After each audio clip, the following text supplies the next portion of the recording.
Hey guys, welcome to another episode of DFS Jags Fantasy Football Stream. My name is Riku Mukherjee, and my co-host here is Chris Caldwell, as usual. Thanks for tuning in, guys. It's been a couple weeks since we've gotten together and talked. Both of us were on the road and doing family things last week for Thanksgiving, so I hope everyone out there had a great Thanksgiving. That's why we couldn't do the show last week, but we are back at it this week for the end of the season stretch into fantasy playoffs season coming up in a couple weeks, depending on how your league is.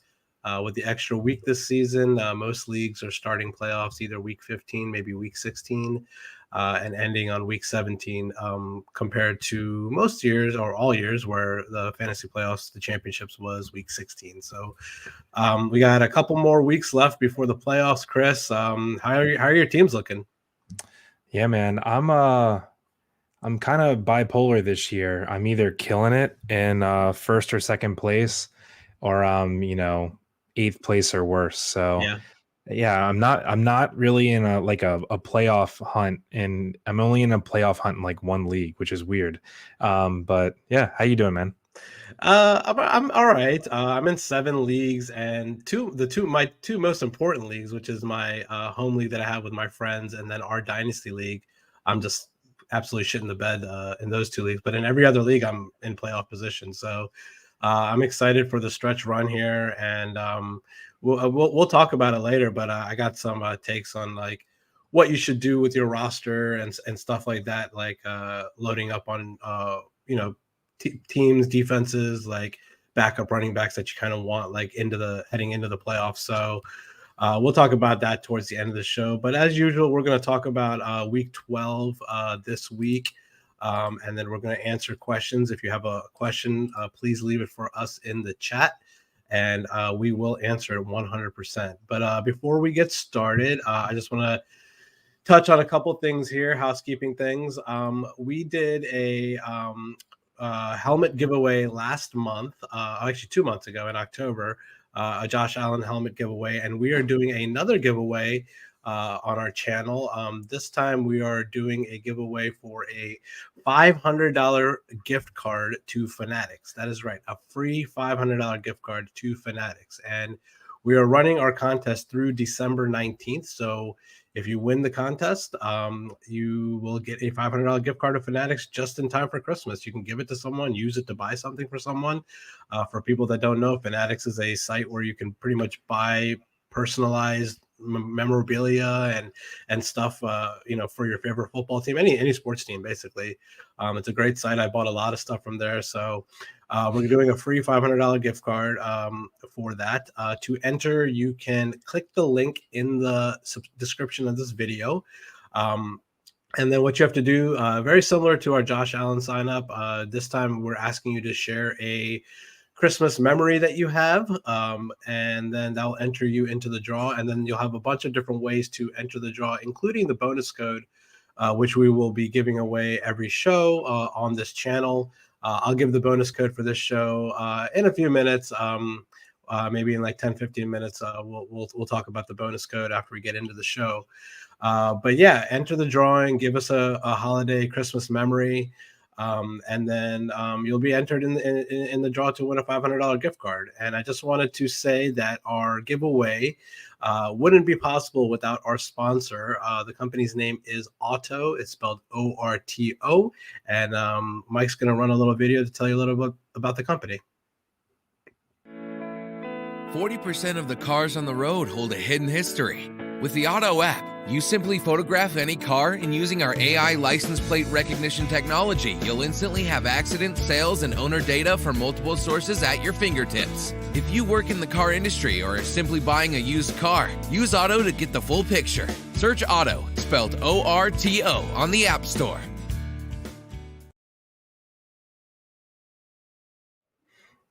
All right, and we're back. So please check out Auto. They are very kind enough to sponsor our giveaway, and then enter in the drawing. And we will do the drawing on December 19th and announce a winner for the gift card. Chris, tell me about a holiday memory that you have. Yeah, I was trying to think my favorite thing around Christmas time, and I just can't get away from freaking Clark Griswold, dude. I love Christmas Vacation. It's like not only my favorite Christmas movie, it's easily just my favorite movie ever made. Yeah. That guy just absolutely cracks me up, and like Cousin Eddie drinking out of like the moose cup and everything. I don't know. I definitely, sit on my couch and get drunk at least twice a year Yeah. around Christmas time and watch Christmas Vacation. Did you happen to catch my Instagram story from yesterday about No, what was it? I was talking to my wife, and we put up our holiday lights on our house outside Oh, yesterday. and the neighbors try to outdo you. Neighbor literally saw it and started putting more lights out there, and I was like, "Damn, we should just go Clark Griswold on our ass and just Yeah. deck out our house with lights." But yeah, I don't know if we want to compete with that. But yeah, anyways, a Christmas memory that I have, a not so good one. 2016, man, that was it was a great morning. It was before I had a kid or anything like that. So like it was a great morning, and we did presents and all that stuff, and then Ravens and Steelers played, and it was a very very frustrating game. It is what we call the immaculate extension when Ben Roethlisberger hits Antonio Brown at the goal line, which to this day I don't think was a touchdown, and it pretty much knocked us out of playoff contention that year. So it was a very, very, very, very sad day. I was at that game. You were at that game, yeah. I didn't go to the game, but I remember watching it. Yeah, I remember watching that game at home and thinking we won the game, and then they called that a touchdown. I still think the refs cheated in that game, and it was just not a good game. It was just really a frustrating game. It was with like 9 seconds left, right? Yeah, it was like the very last play of the game, and Ben Roethlisberger threw the ball to Antonio Brown at the goal line.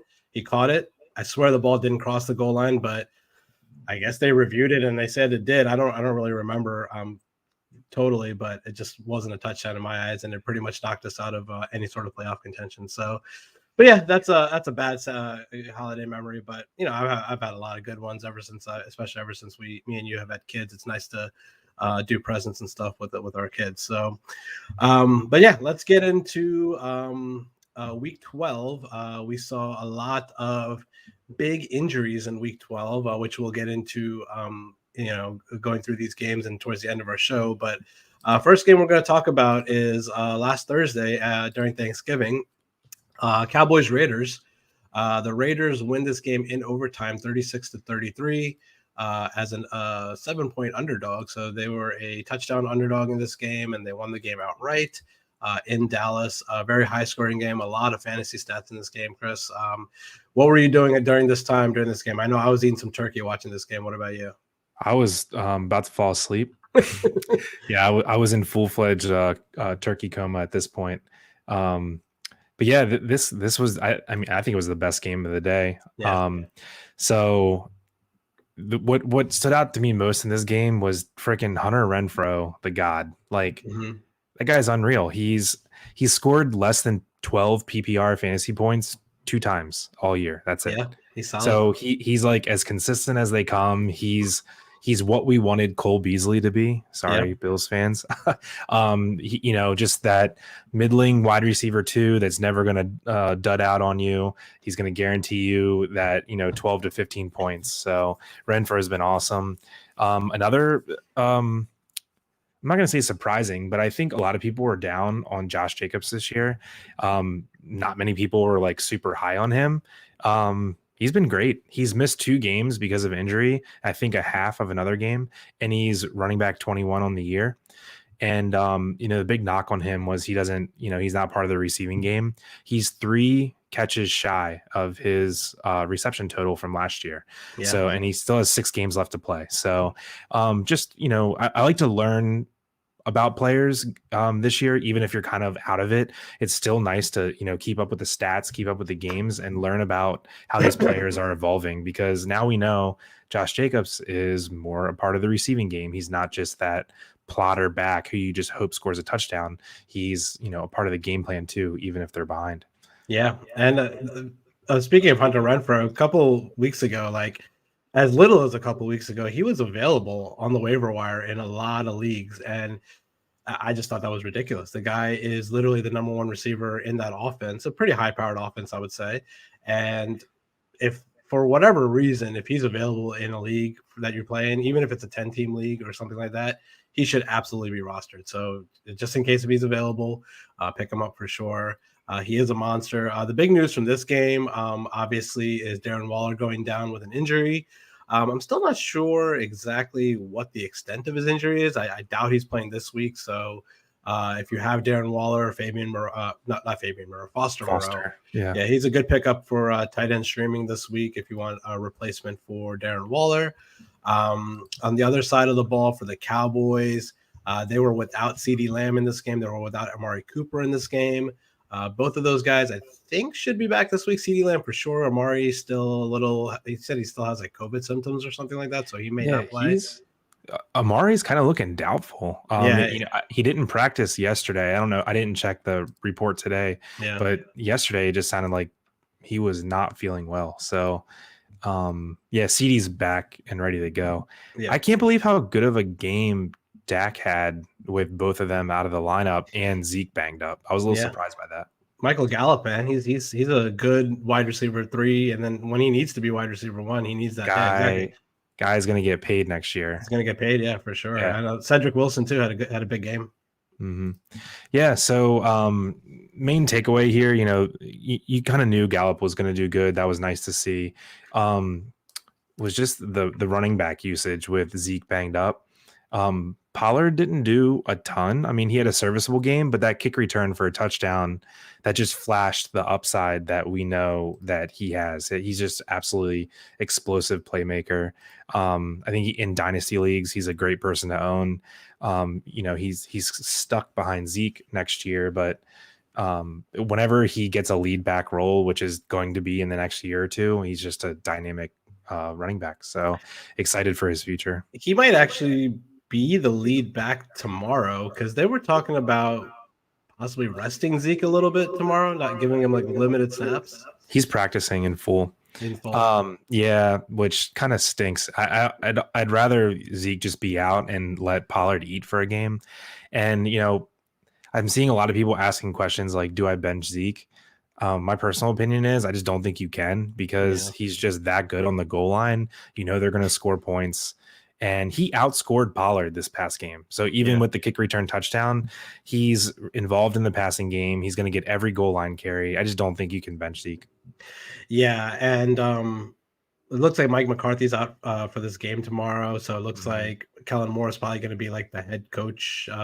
He's probably going to be a head coach next year in reality. But tomorrow it looks like he's the play caller anyway. So we know that he likes to go to Pollard, to get these chunk yardages and then go to Zeke at the goal line. So I don't think you can bench Zeke.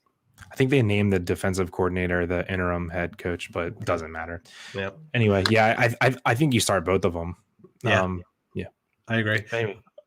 Before this question in the chat real quick. Yeah, sure. Before we move on to the next game, I have a question from my buddy Avner in the chat. He says, which Bills wide receiver should I start this week? Emmanuel Sanders or Cole Beasley in full PPR? Yeah, man, I'm totally off Emmanuel Sanders, which is sad to say. He had such a nice start to the year and he was really reliable for a while, but he's been MIA lately. Beasley hasn't been much better, but that was because he was nursing an injury for 2 or 3 games. I'm easily going Beasley on this one. Yeah, I agree, especially in full PPR. I don't think you can really trust Emmanuel Sanders at this point. We've learned that Cole Beasley is one of Josh Allen's favorite targets, and he is going to go to him, especially this week against a pretty weak opponent. Who are they playing this week? They're playing the they're playing the Patriots Monday night. Never mind.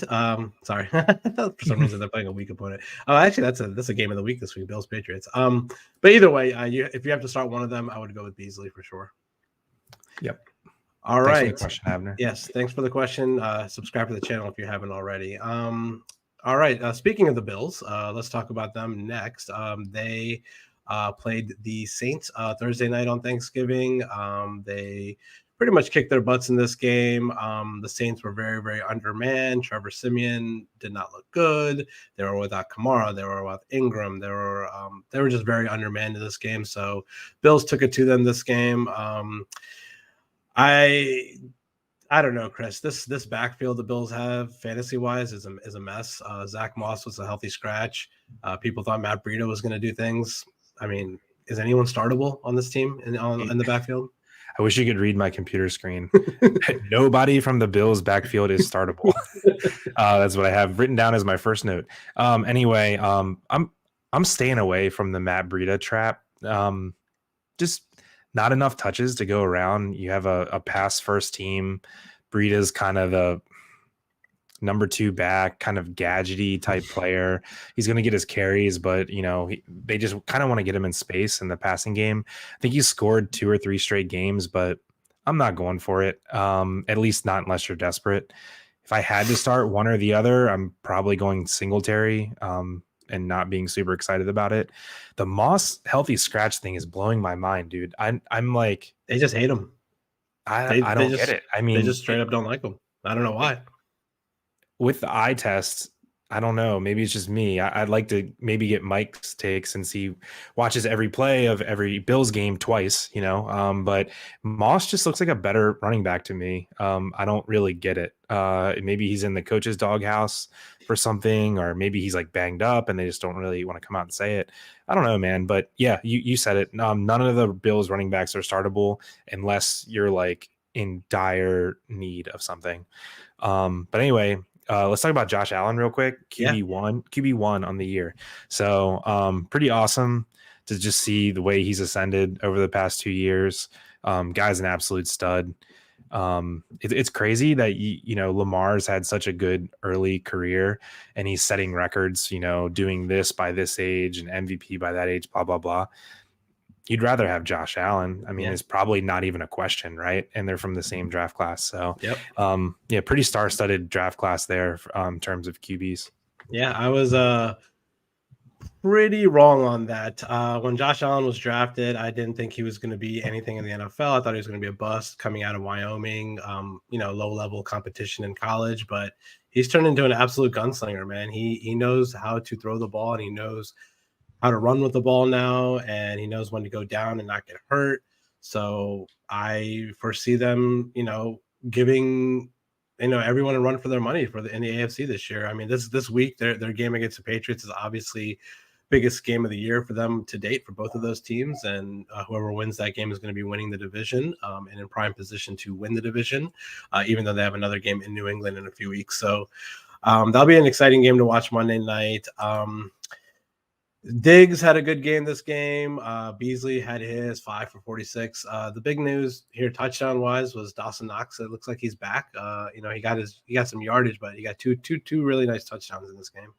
He's tight end 3 on the year, dude. Unreal. He's missed 2 games, and in points, he's tight end 3 on the year. That's crazy. Yeah, and I just remember seeing him come out of college and thinking, God, I hope he has a good landing spot because the kid is like super athletic and, dare I say, like he's like Kelsey-esque, right? I mean, they move him around. He's outstanding when the ball's in the air and, run after the catch. So I'm waiting and like drooling next year when they actually use him when they're not inside the 20, just when they use him for the length of the field because the guy is incredible. So in all dynasty leagues, I'm trying to acquire Knox and Freiermuth. I mean, they're the next wave of tight ends. Yeah. Speaking of Knox, we have another question in the chat. What's up, 10? He says Dawson Knox, Noah Fant, or Hunter Henry this week. Yeah, Dawson Knox easily. Mm-hmm. Hunter Henry's kind of declined recently. I was looking at Fant's stats this year. He kind of surprised me. He's had a really nice year. Been a little bit banged up, had really subpar QB play. Was most of his good games though with Judy out? Because I don't remember really hearing his name like since Judy's been back. Like, has he had good games with Judy in the lineup? Well, Judy's been back, what, 2 or 3 weeks? Yeah. I know Sutton's taken a huge hit since Judy's come back. You're reading my mind again. One of my notes later is Cortland Sutton droppable? I mean, Fant's been okay. I mean, he's had a couple dud games, but I don't know. He's been pretty solid. Tight end 12 on the year. I think people were hoping he'd be better than that, but I was kind of assuming he was worse than tight end 12. So I was like pleasantly surprised to see that. Yeah. But yeah, I think the easy answer is Knox. I mean, I would say he's their number one red zone weapon over Diggs at this point. Yeah, I agree. Yep. Thanks for the question, 10. Our answer for both of us is Dawson, the one who knocks. All right. Going back to this game, Bills Saints, just really quickly on the other side of the ball, nothing really to talk about. It looks like the Saints, even though they're 5-6 now, and they're kind of still in the playoff hunt in the AFC, NFC, pretty much everyone's in the hunt in the NFC. They're going to go back to Taysom Hill as the starting quarterback. They just announced that today. They're going to get Kamara and Ingram back this week. So I think they're going to go back to being the team that runs the ball a lot. So you definitely Rely should on that D. Yeah, rely on that defense. So I definitely would, don't be hesitant to start Kamara. I probably wouldn't start Ingram if Kamara is playing. So Kamara is definitely a must start. And then just everyone in the passing game, no one's startable for the Saints. Yeah, man, they're the only person you can start is Taysom Hill and Alvin Kamara. They're like, all the receivers, you can't really think about it with Taysom at QB. I mean, they're going to run the ball 40, 45 times this week. Yeah, so I agree. Yeah, I definitely. just don't think any receivers are startable. What are your thoughts this week on Taysom as a streaming quarterback? You like him? Love it. Yeah. I mean, they play Dallas, right? Yeah. Yeah, Dallas pass defense hasn't been all that. I mean, their defense isn't quite as good as it was at the beginning of the year lately. So, yeah, I mean, who would you rather, because I think this is kind of in the same range-ish. Who would you rather start this week? Taysom Hill against Dallas or Jimmy G versus Seattle? Taysom. Really? Yeah. I mean, the 49ers are all in running the ball. I mean, Elijah Mitchell had 33 touches last game. Especially now Debo went down. Yeah. I mean, I'm just not excited to start Jimmy G. He offers nothing with his legs, and I think they're just going to run the crap out of the ball. So, yeah, and I mean, we'll get to them later, but I like the Niners. Like they look good now. Like even like they're running the hell out of the ball. But we're going to talk about that game in a little bit. But yes, yeah, I like Taysom a good bit. I thought you were going to ask me Taysom or Derek Carr. That's also comparable, I guess. I like Carr better there, but I mean, I think Taysom is a top 12 to 14 option this week. Yeah, I put him right in that range, definitely of 12 to 14, just because he brings that rushing upside. And I guess after the Saints signed him to a really big contract a couple weeks ago, they kind of want to show him off. Now I don't really know why he wasn't starting the last couple weeks, so maybe he was just still must have been a link, the injury. Like they felt comfortable. We talked about this, I think, the other week. Or, I don't know why you'd feel comfortable playing him at tight end but not at quarterback. Yeah, I don't know either. I mean, maybe he was just really hurt and they didn't want him to be in every play. I really don't know. But last Thursday when they started trailing, I thought they were going to put him in, but he didn't even see the field last week, which is weird. Mm-hmm. Maybe they just knew he was going to start this week and they just were resting him up for a week. I don't know. Yeah. I think people just need to remember how effective he was as a fantasy player last year. So, I think has to be rostered in all leagues, even one quarterback leagues. And if it's a super flex league, if he's your QB2, you're pretty nice. Yeah, I agree. All right.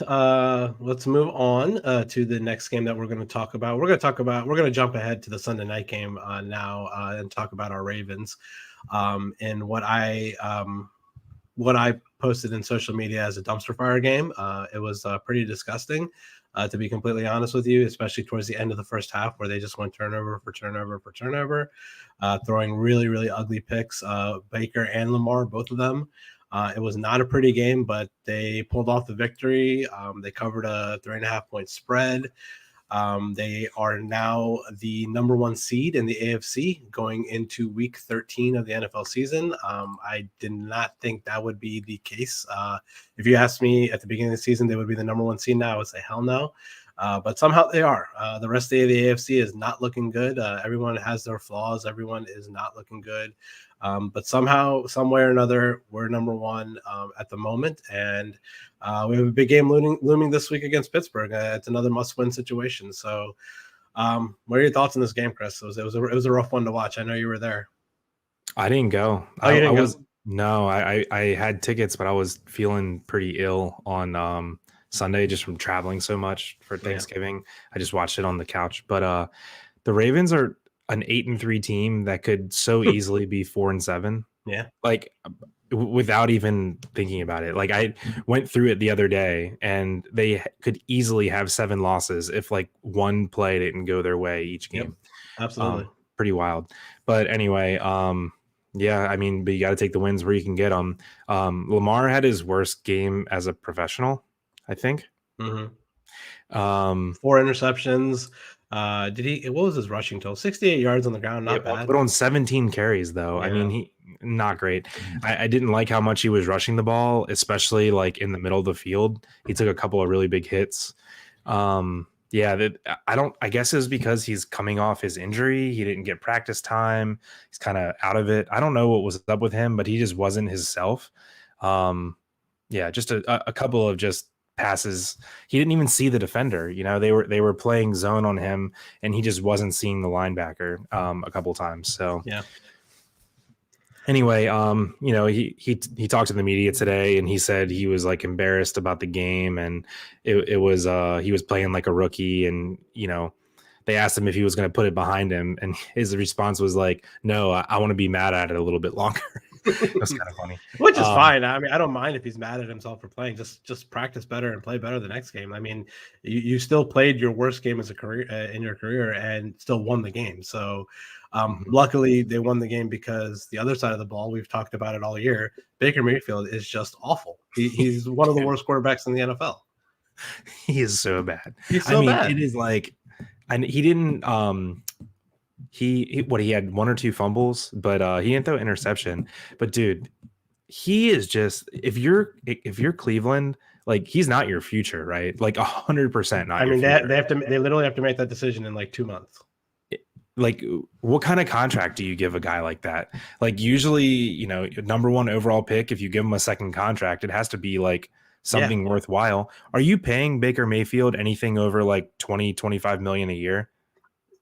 No, but he's going to be demanding it. He's going to be demanding like 35-40 million a year. No, that's what I'm saying is like you very rarely see like, okay, usually like Lamar is probably going to get what 40-45 million a year. Yeah. But like, do you ever see NFL teams say, oh, okay, like you're 26 years old and it's time for your next contract. I will offer you $22 million a year. Like it's like, it's either the next highest contract or you just don't get one. Yeah, I think they're either going to give him a huge deal, just like something similar to like Lamar, or maybe even a little less than Lamar and Josh Allen. But either that, or they're going to not re-sign him, and he's going to go somewhere else and try to revitalize his career. I think it's probably going to be the latter, but who knows? The Browns are dumb; they make dumb decisions. They might give him a big contract. Yeah, man, I'm now very intrigued of what happens to Baker Mayfield because. Man, if they sign him, I will say one thing though. The guy is tough, man. He's been playing all year with basically a dislocated, broken shoulder, torn labrum and multiple other injuries, and just like he's a tough guy. I mean, he's been playing tough, but even though he's tough, he's just not that good. Small man syndrome. Yeah, definitely small man syndrome. But I mean, we've seen Drew Brees. Like the guy has been like one of the best quarterbacks in my lifetime. Like, yeah. I mean, why can't a small man be good in the NFL? We see Russell Wilson; he's one of the best quarterbacks right now in the NFL. Why not? But I'm just a Baker hater. But I was definitely I was smiling a lot just seeing him struggle against a Ravens D that's actually pretty banged up, right? Yeah. But yeah, Baker had a terrible game, but I'm not going to put it all on him. Their game plan was whack, dude. Why does Nick Chubb have 8 carries? Mm-hmm. The Ravens were without Calais Campbell, who's, you know, their best run defender, him and Brandon Williams. But you have to run the ball against the Ravens when they're without Calais Campbell, and they didn't even freaking try. Yeah. It was sad, their lack of game plan there. So I'm not going to put it all on Baker. Jarvis Landry had a really nice game against us. our secondary is pretty banged up at this point. But that Are was you- probably Jarvis are Landry's you- best game of the year. Yeah, that's what I was going to ask. Are you picking him up? Are you playing him? Are you rostering him, stashing him? What are you doing with Jarvis Landry? You know how there's just some players that you just like, you don't even act like they're in the NFL. Like Jarvis Landry is just one of those guys for me. I don't think I've ever owned him in fantasy football. Yeah. I don't know why. I just no. So is anyone besides Chubb and Hunt rosterable on that team? Probably not, right? I mean, I think Jarvis Landry is rosterable. Yeah. I mean, but I don't think he's on waivers very many places, unless it's a 10-team league. Yeah, but I'm still playing Chubb. I'm still playing Hunt in every league. Baker's not startable whatsoever, and Landry's, he's a wide receiver 3 flex option. But yeah, this was easily his best game in a while, probably of the whole year. Yeah, talk to me really quickly about before we move on. Talk to me about the Ravens backfield. Yeah, Freeman's easily the guy. They made that very obvious. What he had, I don't know the exact numbers, but I think he had twice as many carries as Murray. Yeah, 16 for 52, and just looks a lot better doing it. You can tell Murray just has no burst, because when he gets the ball, he doesn't even like entertain like taking it off tackle or like trying to juke someone. He just tries to use his power and just go up the middle. He's just our short yardage guy, and he might get a goal line carry or two, but Freeman's good around the goal line too. I think Murray, what I'm getting at is Murray's cuttable. Freeman has kind of worked his way into every week flex option, I think. And with all these running back injuries, I think he's a RB2 candidate. That just blows my mind. I always thought Devontae Freeman was like the worst running back in Atlanta. Like, I thought he was terrible, and then like all of a sudden he's our number 1 running back. Just kind of blows my mind. He's fresh, man. He hasn't really been used much the last 2 years. Yeah, that's true. Real quickly about the passing game, Mark Andrews. It was just a chuck it up and hope Mark Andrews catches it kind of day for. Should have had another long one.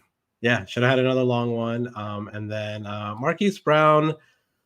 8 for 51, pretty good game, I guess. I'm still a little sour on Marquise Brown. I just don't think he's like wide receiver 1, especially being in a first round draft pick. But he puts up numbers, like he puts up fantasy numbers and scores touchdowns, and he's clearly the number 1 wide receiver in Lamar's eyes. So I guess he's good for PPR. I'm holding out hope that Tyreek Hill's career started slow too. Yeah, true. But I mean, Marquise Brown, he's a touchdown magnet, man. Don't give him some credit.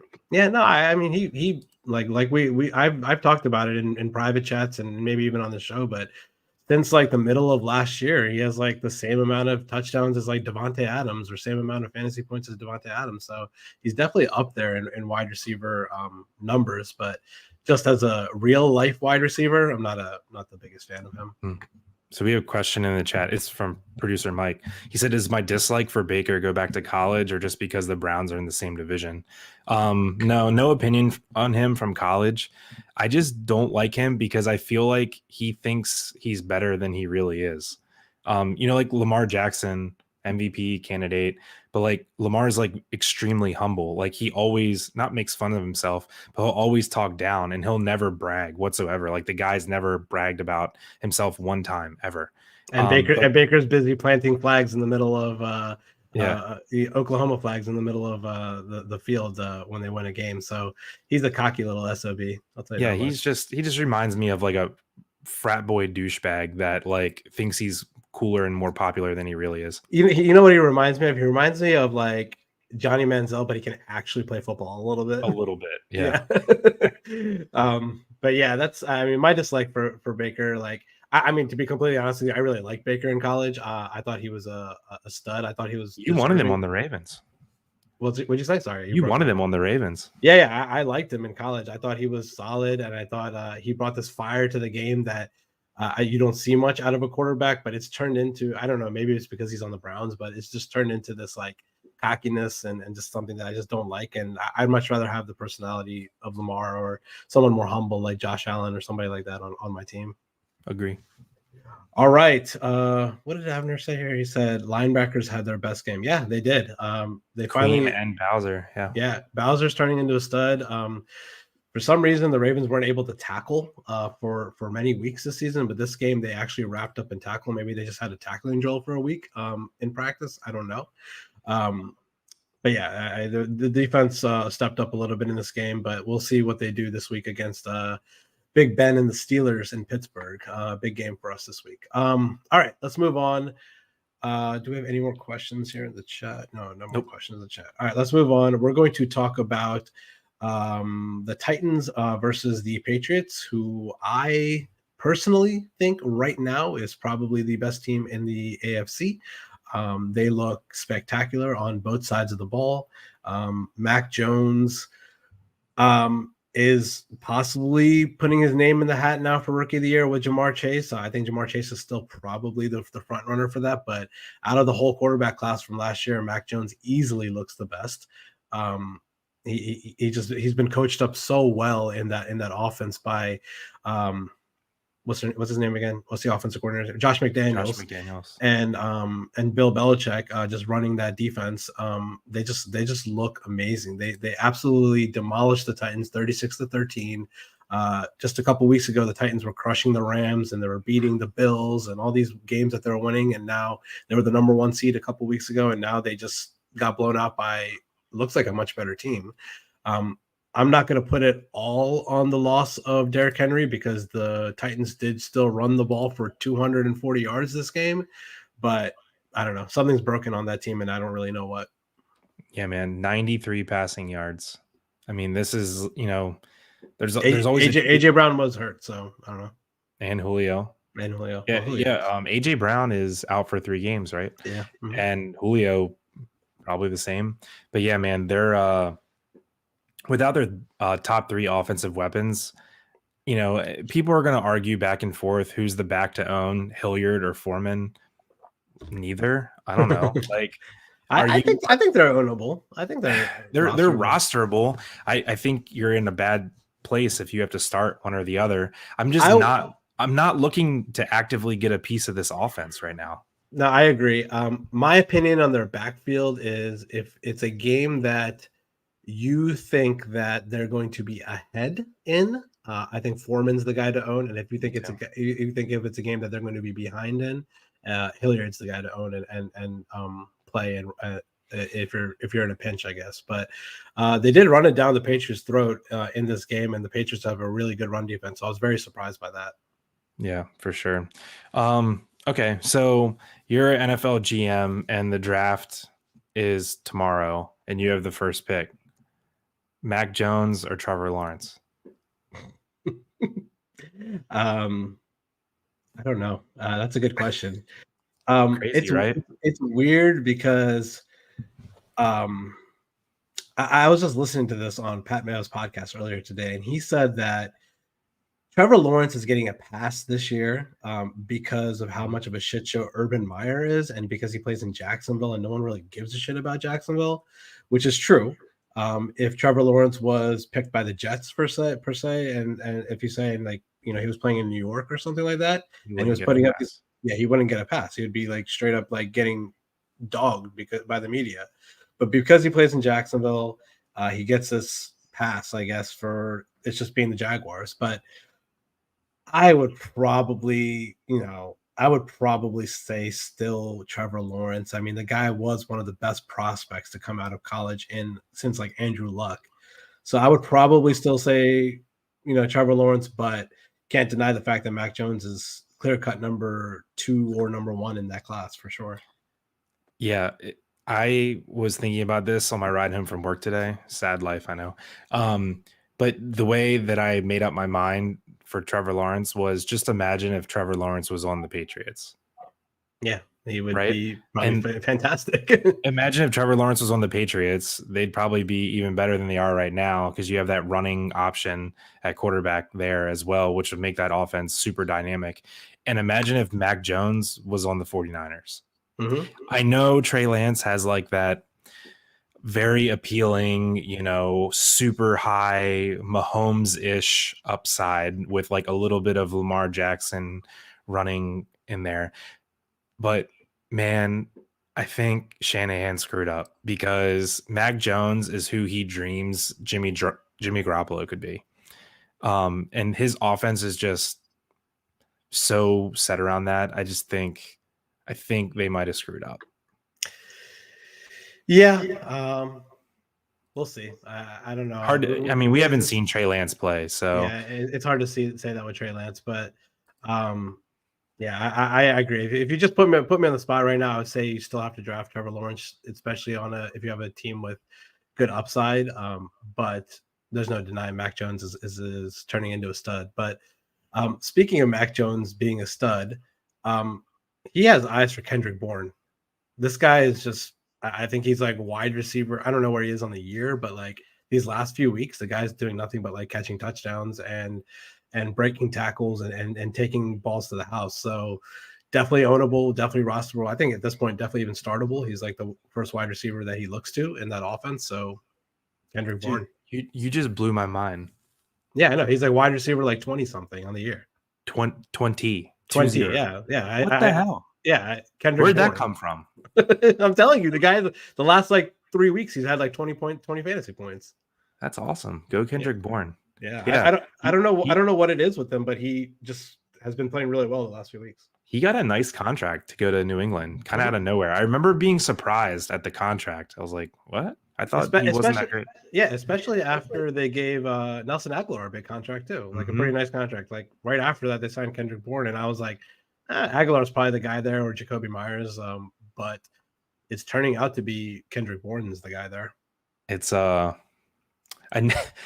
did not think ever this year we'd be talking about, like, I don't know which piece of the New England wide receiver crew to get a piece of. Yeah, Kendrick Bourne, Aguilar, or Jacoby Myers. I mean, they're all three having a solid year. So yeah, it is a little bit of a crapshoot, though. I think it can be any guy, any given week.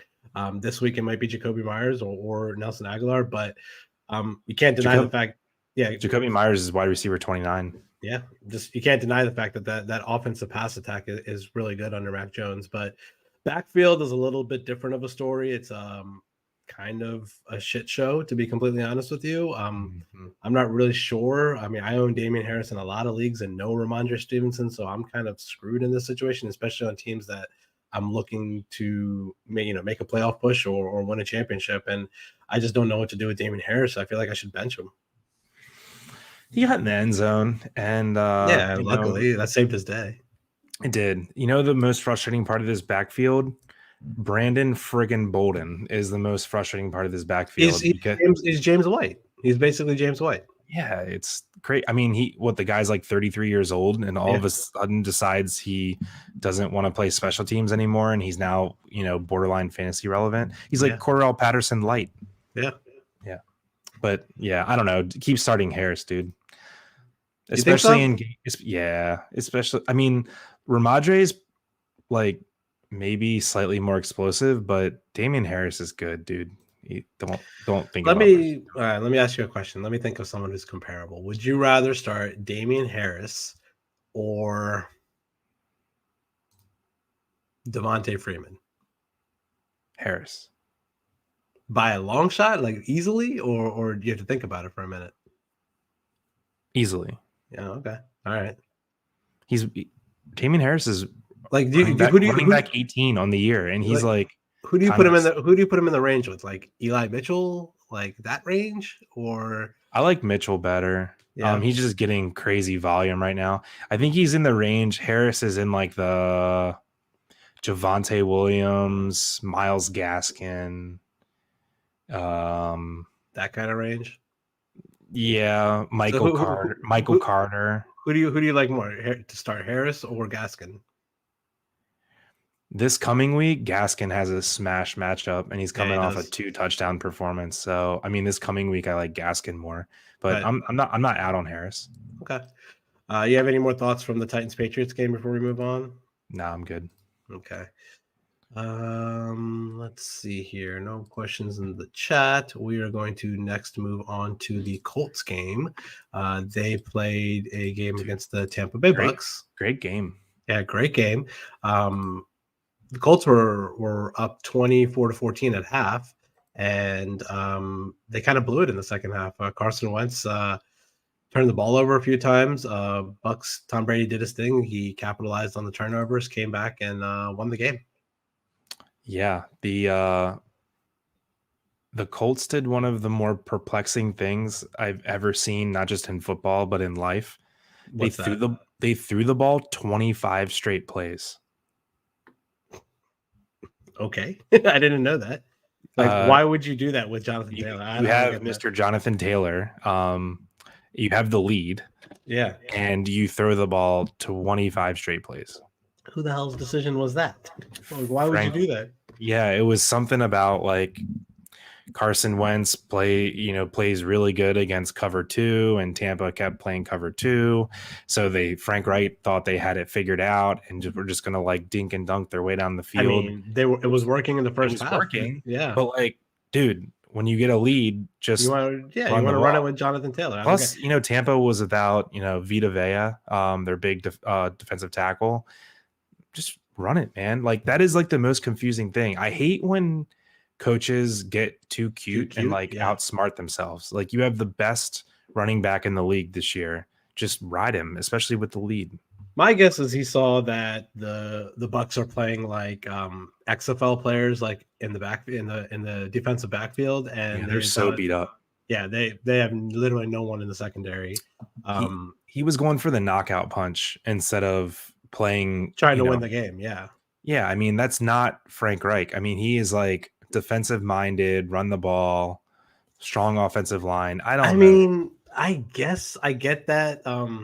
Just from an overall like understanding of football, like you want to try to score as many points as you can against Tom Brady, against Patrick Mahomes. Like I get that aggressive attitude, but I don't know. With the lead, they were up 10 points at half. You pound the rock with Jonathan Taylor there in the second half. You let him do his thing. That's what the Redskins did. Yeah, exactly. Yep, they had a lead, and then they just went on long drives the whole second half and salted away the clock. But the Ravens try to do that shit too all the time. Is when they play like the Bills or the Chiefs. I swear they play differently. Like they forget who they are. They go away from their style. They get too aggressive. Differently. Yeah, it's you just play your game. Like I don't know. It's frustrating. But I understand that a little bit because they have lost to the Chiefs every time they've played them until this year, and they had to get because they're playing differently. Yeah, but it kind of worked earlier this year. They won the game. Like they were being aggressive, going for it on like every fourth down, and it kind of worked. I'm not gonna lie, but against teams like that, against the Bucks, against the Bills, against the Chiefs, like you gotta, against the Packers, I guess you gotta be a little bit different because you that on the other side of the ball is a Hall of Fame quarterback or like one of the best quarterbacks in the NFL. You got to try to score as many points as you can against those guys, and I guess it just changes who you are as a football team a little bit. Yeah, I don't know how many times I'm trying to get Carson Wentz and Tom Brady in a gunslinging match. But all right, can you please? I haven't heard from it. I haven't heard it all year. Can you just please just give Lenny Fournette a little credit, man? Oh, that I thought you wanted. I thought you wanted me to say that Carson Wentz sucks. Oh no! I wasn't gonna. No. Carson Wentz does suck, but he sucks in real life. He's an okay fantasy quarterback. Whatever. I don't really care about that. But please, Leonard Fournette better than Ronald Jones. Just say it. No, I no. He's been better all year, but I'm not a Leonard Fournette guy, but. Damn, he had his game. Uncle Lenny came to play, 4 touchdowns, pretty awesome. Especially the run that sealed the game there at the end. Yeah, man, he's revitalized his career with Tom. Pretty great. But Ronald Jones even had a touchdown this game. I know. Yeah. How many carries did he have? I'm trying to figure out if he's pick upable. I don't. Ronald Jones? No, he had 7 carries for 37 yards. No, I don't think so.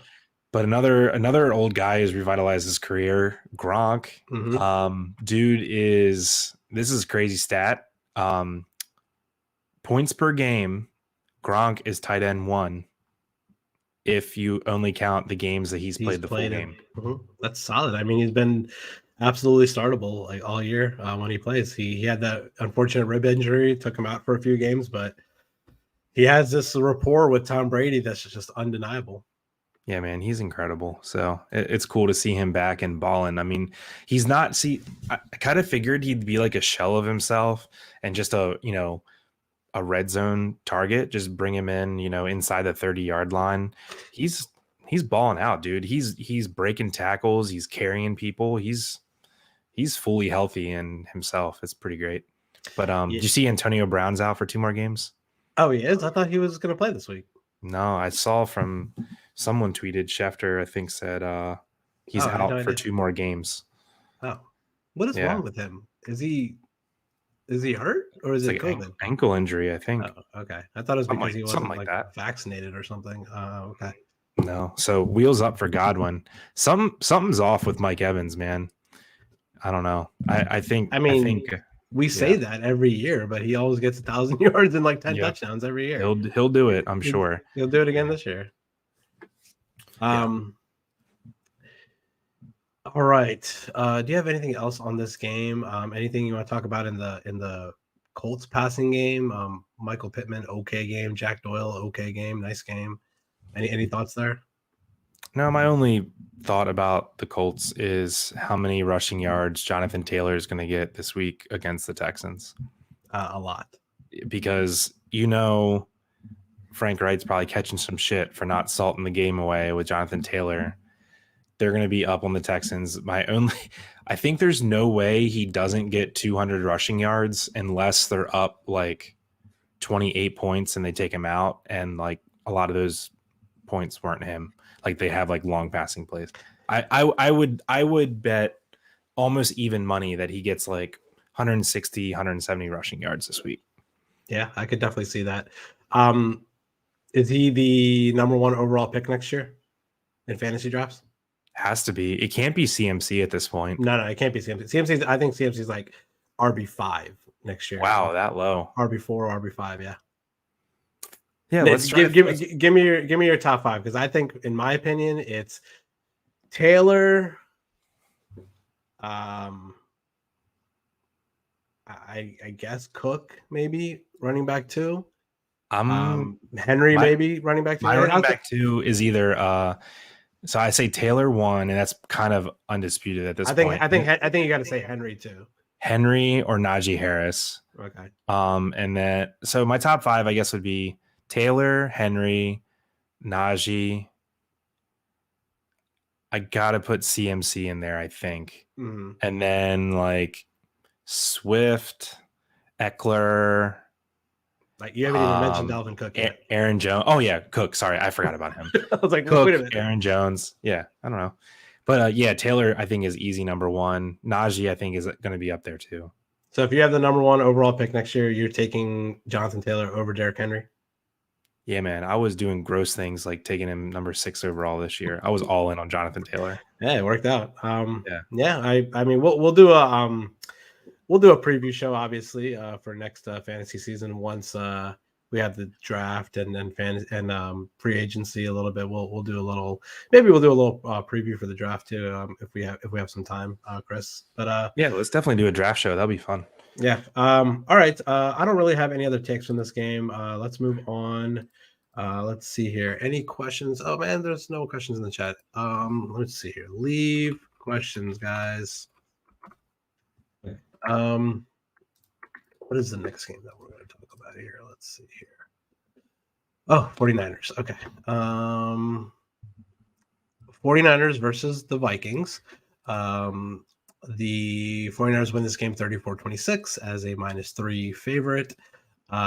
Big news from this game. Debo goes down with a groin injury. I don't really know how serious it is. It looks like maybe a couple weeks he's going to be out. 1 to 2. But yeah, 1 to 2 weeks he's going to be out. I got a huge man crush on Debo Samuel, man. Like, I don't know what it is. The dude is amazing. Like, he's like bigger, faster Cordell Patterson. Like, he's like running back. He's like taking balls out of the backfield. He's catching balls down the middle of the field, scoring like a million touchdowns. Just so damn good. I mean, in our dynasty league, I got offered Debo and Cortland Sutton for Tyreek Hill, and I was considering it. I rejected it eventually, but I know Jeremy was trying to get Tyreek for his playoff push in that league, but I kind of still want to hold on to Tyreek there. But I have such a man crush on Debo that I almost accepted. Yeah, you're probably smart to hold Tyreek there, but that was kind of an intriguing trade. Nice. Mm-hmm. I would have done it if Cortland Sutton was doing anything better than what he's doing right now. Yeah, that's true. So what other receiver has been similarly used like Deebo Samuel. Cordell I just Patterson, that's it. Yeah, I'm trying to think like, years ago, like 5, 6, 7 years ago. I can't think of anyone. I can't think of anyone. Dude, and I just love how they're evolving the way they use him. He took 6 like direct handoffs, like lined up in shotgun as running back. Yeah, Like, and he gets yards. It's not like he gets tackled in the backfield. yeah, I mean, he's so big, he's so strong. His legs are freaking cannons, dude. I mean, he's like impossible to tackle. I hope, he was very injury prone in college. Yeah. And he's been injury prone so far in the NFL. And this is a soft tissue injury. Makes it a little bit more scary than like a rolled ankle or something like that. Mm-hmm. So, yeah, I hope the 1 to 2 week thing stays true for everyone. He looked all right on the sidelines, like after the game. Like he was like joking around, like jumping around, like cheering for his team and stuff like that. So I don't think he's really that hurt. He just, I don't know, maybe he just like pulled something like minutely, and we'll be back in 1 to 2 weeks. Yeah, most teams that have Deebo are probably in top 4 in their league. I mean, you got him late in the draft, and he's been killing it. So you think he's the best late round / undrafted player this season in fantasy? Yeah, probably because he's wide receiver 2. I mean, I know he wasn't like undrafted. He was probably like a late round, 8 to 11 round draft pick, something like that. I don't really remember. He's got to be the best late round pick of the year. Renfro's up there too. Mm-hmm. Yeah, Elijah Mitchell, but then you're just talking about like, because of injuries and stuff. I'm trying to think. So who was a good pick that, did well that wasn't because, they got thrust into a job because of injury?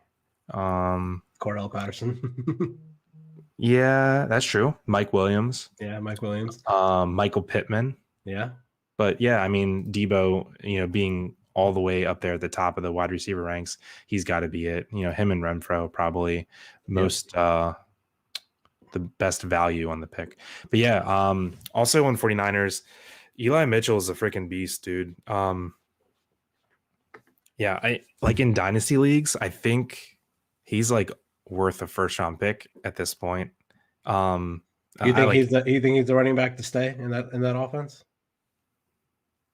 Yeah, I mean, there's a reason that they don't even dress Trey Sermon, right? Yeah, like what is up with them? Are they just never going to play him? This is like a great science project. So you draft Trey Sermon in the 3rd round, and you draft Eli Mitchell in the 6th or 7th round, and obviously they like one way better than the other. But like, what do they do next year? Do you just say we fucked up and we picked the better one 4 rounds later? And just roll with it? Or do you think, I feel like there's so much pride in draft capital. It's like the James Robinson effect, right? Yeah. So they drafted James Robinson. He was undrafted, but then they say, the guy has an amazing year, and they say, oh, no, we can't roll with him. We have to draft Travis Etienne. Like, I feel like everyone's so hung up on draft capital rather than talent and results. I really am curious to see what the 49ers do here. You know who handles those situations really well is the Ravens. Mm-hmm. And I think the prime example is they drafted Hayden Hurst in the 1st round. They drafted Mark Andrews in the 3rd or 4th round, and they saw that Mark Andrews is clearly better, and they traded Hayden Hurst right away. And they got got value for him like in return. So got a 2nd round draft pick for him. Yeah, so the Ravens are really good in that. I wish teams did that more often, where they realize, like you're getting some value for a guy that you drafted because they're still okay, but the guy behind him is better. And just because you drafted in the 7th round or undrafted and he's better on the field, you got to play him, man. That's as simple as that. 49ers, they like their stable of running backs, and yeah, I mean, I think they'll keep both of them, but I don't see how you don't ride Mitchell this hard and have him perform this well and then just move off of him next year. Although what am I saying? Jacksonville tried to do it, but Etienne got hurt. But yeah. I put a little Chris Pundo on the 49ers to win the Super Bowl a couple weeks ago at 60-1. What was it? What was it to 1? 60 to 1 2 weeks ago, and now they're down to 28 to 1. So I got pretty good value on it. But I don't think they're going to win the Super Bowl, but I just thought they're clicking well right now on both sides of the ball. They're kind of healthy on defense. Their Kittle's back. I think they're going to make a run. I don't think they're going to win the division. I think they're a little bit too far back to win the division, but if they get into the playoffs as a wild card team, they're going to be dangerous in January. For sure. Let's take this question in the chat real quick. Sure. Let's see. We got a question from Delex Crane Plays. Thank you for the question. If you haven't subscribed to the channel, please subscribe. He says, Mixon and Mark Andrews for Travis Kelce and Keenan Allen. Thoughts? I'm deep at running back.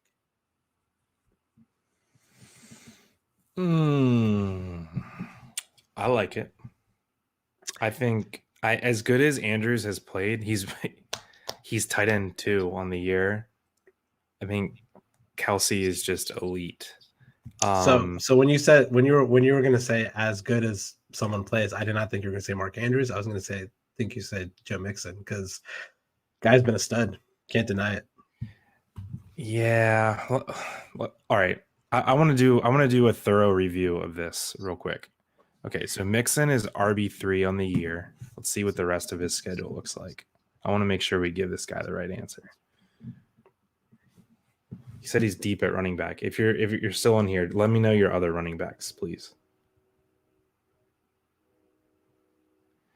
Okay, so Mixon's schedule rest of the year. Chargers, San Fran. His playoff schedule sucks. He has Denver, Baltimore, and Kansas City. Not good. God, man, his last 5 games have been incredible. Okay. Let me see. I would say if he's deep at running back, it's a move that you can make. If you have running backs that are able to be started, especially if he's deep at running back, I'm guessing he's a little weak at wide receiver. And we've already talked about Keenan Allen in past shows that he's going to get you 10 to 15 points every game. And we know that Travis Kelce is better than Mark Andrews, even though this year it's a little bit of a wash between the two. But you can't deny the upside of Travis Kelce, especially with what I think the Chiefs are getting a little bit better week to week. And it looks like they're turning things around a little bit. You can't deny the fact that Travis Kelce can blow up for 40 points in 1 week. With Patrick Mahomes, you have that upside. So I would probably pull the trigger on this trade, especially if he's a little weak at wide receiver. So he listed his running backs, Zeke, Jacobs, David Montgomery, and James Conner. So here's my conundrum with your team is Zeke, Jacobs, Montgomery, and Conner. They're all like back end RB1 / RB2 types. I feel like you're not going to know who to start on a weekly basis between those 4. So I would actually not be looking to move Mixon because he's your every week. You're starting him no matter what, regardless of the matchup. I would say counter that trade and keep Mixon and like put in like 2 of these running backs that you have listed. Like try to give up Jacobs and Conner and Andrews rather than Mixon and Andrews, because all the bye weeks are almost gone. I'm not going to say you don't need depth because injuries happen, but I don't care as much about depth in week 14 as I did in week 7. Mm-hmm. So I want to I'm not trading studs. Oh, it's 3 running backs, 3 receivers, 2 flex. Never mind. I'm changing.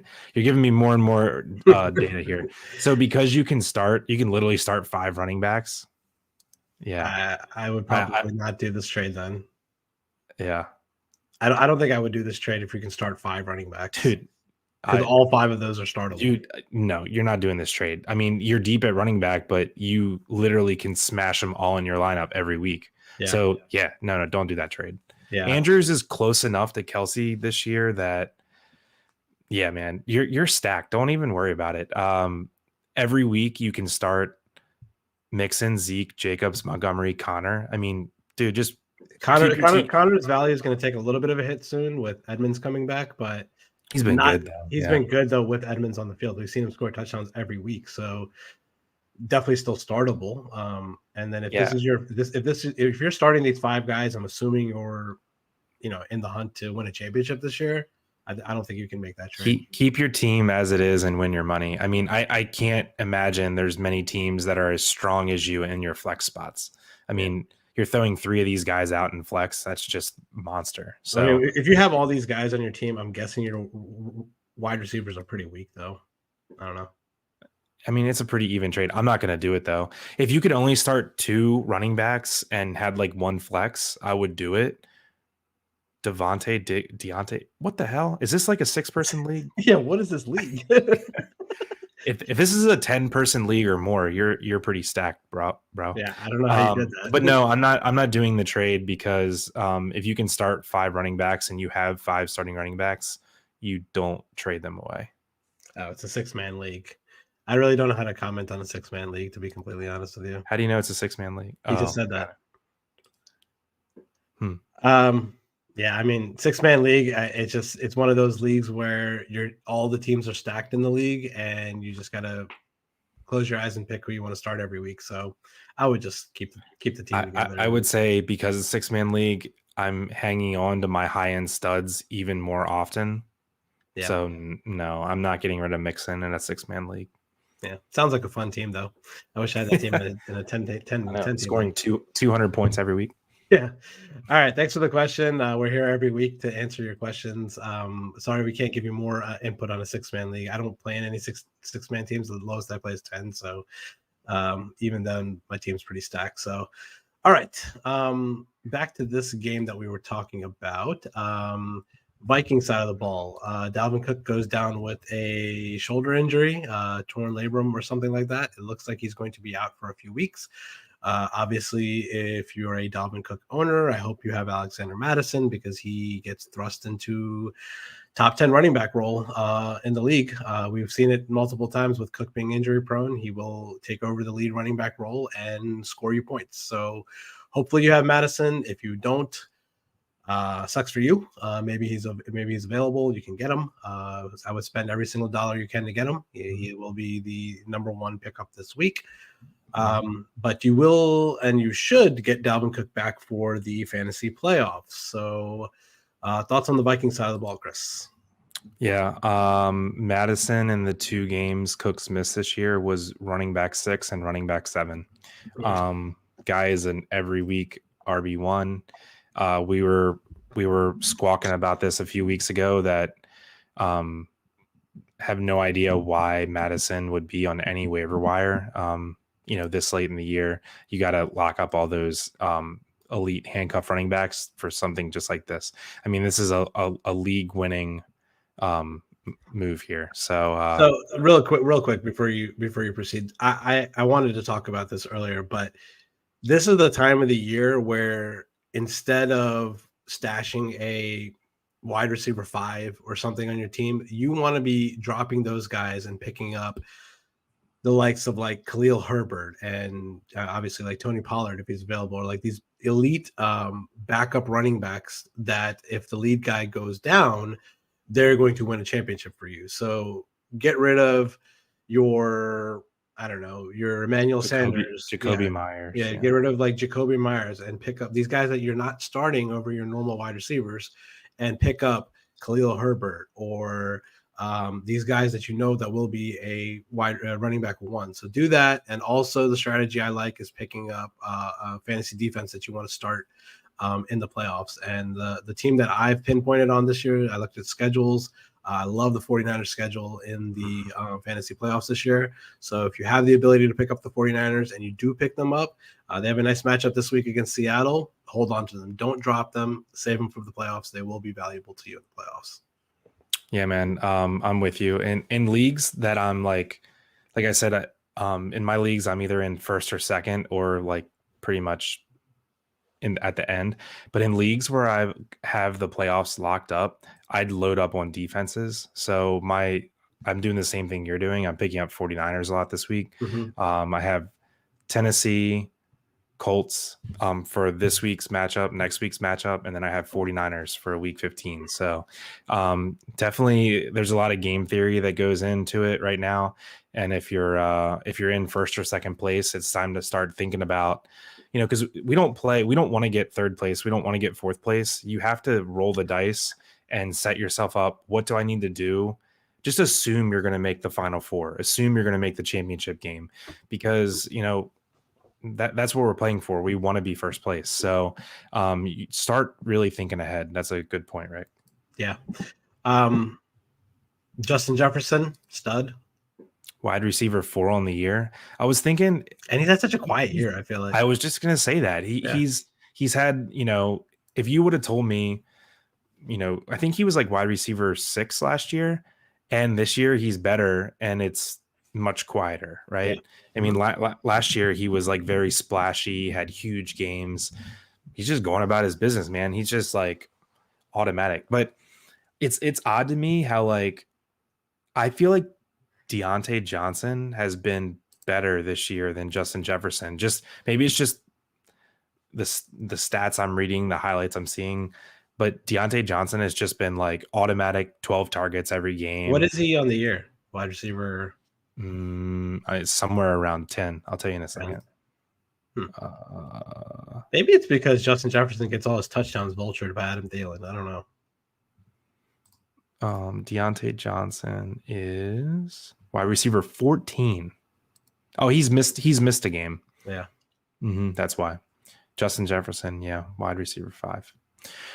But yeah, Adam Thielen's wide receiver 8.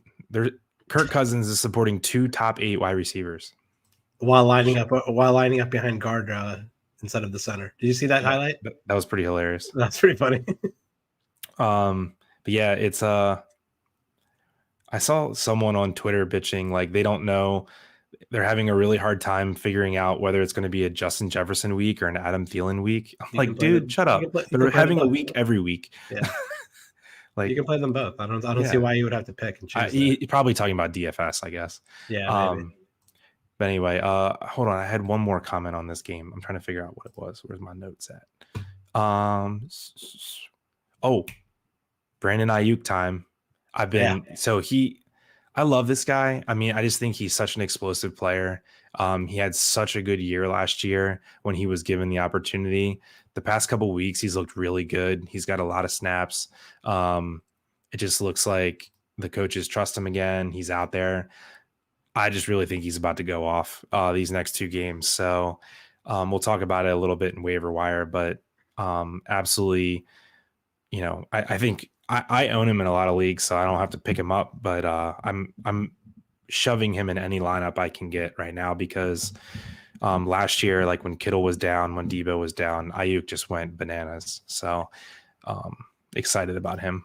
I definitely agree. I think it's Ayuk season right now, but just if you have him, great. But just keep in mind his production is going to take a little bit of a hit with Debo coming back in a couple weeks, assuming he comes back in a couple weeks in time for the playoffs. So, but that's pretty much I have all about this game. I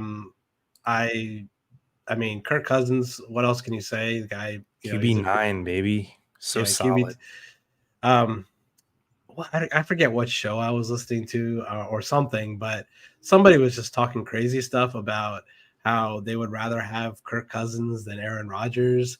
And then I was thinking about it I mean, overall career-wise, no, Aaron Rodgers is Hall of Fame quarterback, whatever, but like coming off an MVP season. But I mean, Kirk Cousins is Kirk Cousins. He's good. I don't know what else to say. Like it's a good comparison. You don't have to convince me, dude. I've been all in on him all of last year, all of this year. I think he's the most underappreciated player in the NFL. I wonder if it's because he's like a boring looking white guy. He's just a generic. Yeah, exactly. Like he's just a generic white guy that just like, does his thing and is like, I don't know. I feel like the most exciting. Yeah, doesn't have a good arm. Yeah, I think like the most exciting thing about his career is not his touchdown to interception ratio. It's his, locker room. You like that thing in Washington. Like, I don't think there's anything more exciting about his career. Yeah. Love him. Yeah. All right. Let's enough about Kirk Cousins. We know we love Kirk Cousins on the show. The Browns should trade Baker Mayfield for Kirk Cousins. That'd be a good trade for them.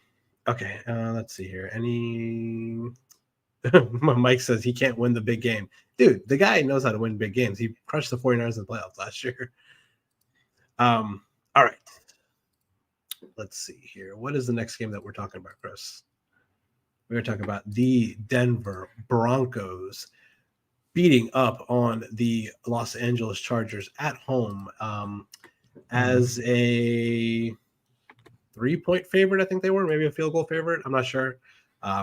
But no, sorry, they were a dog in this game. They were a field goal dog in this game, and they win the game by 15. Run it down their throat. Teddy B does his thing. Chargers have fallen. I think the Ravens broke them. I don't know. Herbert is Herbert's QB3 on the year, but it doesn't seem like it does. It doesn't seem like it. Yeah, they he's had like 3 ceiling games in 12 weeks, and the rest have kind of, he's had some duds in there, but yeah. I would love to know what his QB is on the year on non-primetime games, because for whatever reason the guy plays incredible in prime time, but Sunday 1:00 games or Sunday 4:00 games, he ain't that good. No. But Broncos are coming around.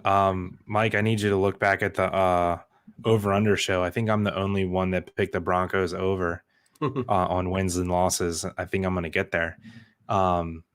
Love the Broncos. I just love their style of football. I mean, I like boring football. I like good defenses, and I like strong running games, and that's exactly the recipe that the Broncos use. I mean, they whooped the shit out of the Chargers with horrible quarterback play. I mean, pretty much. Drew Lock got some time.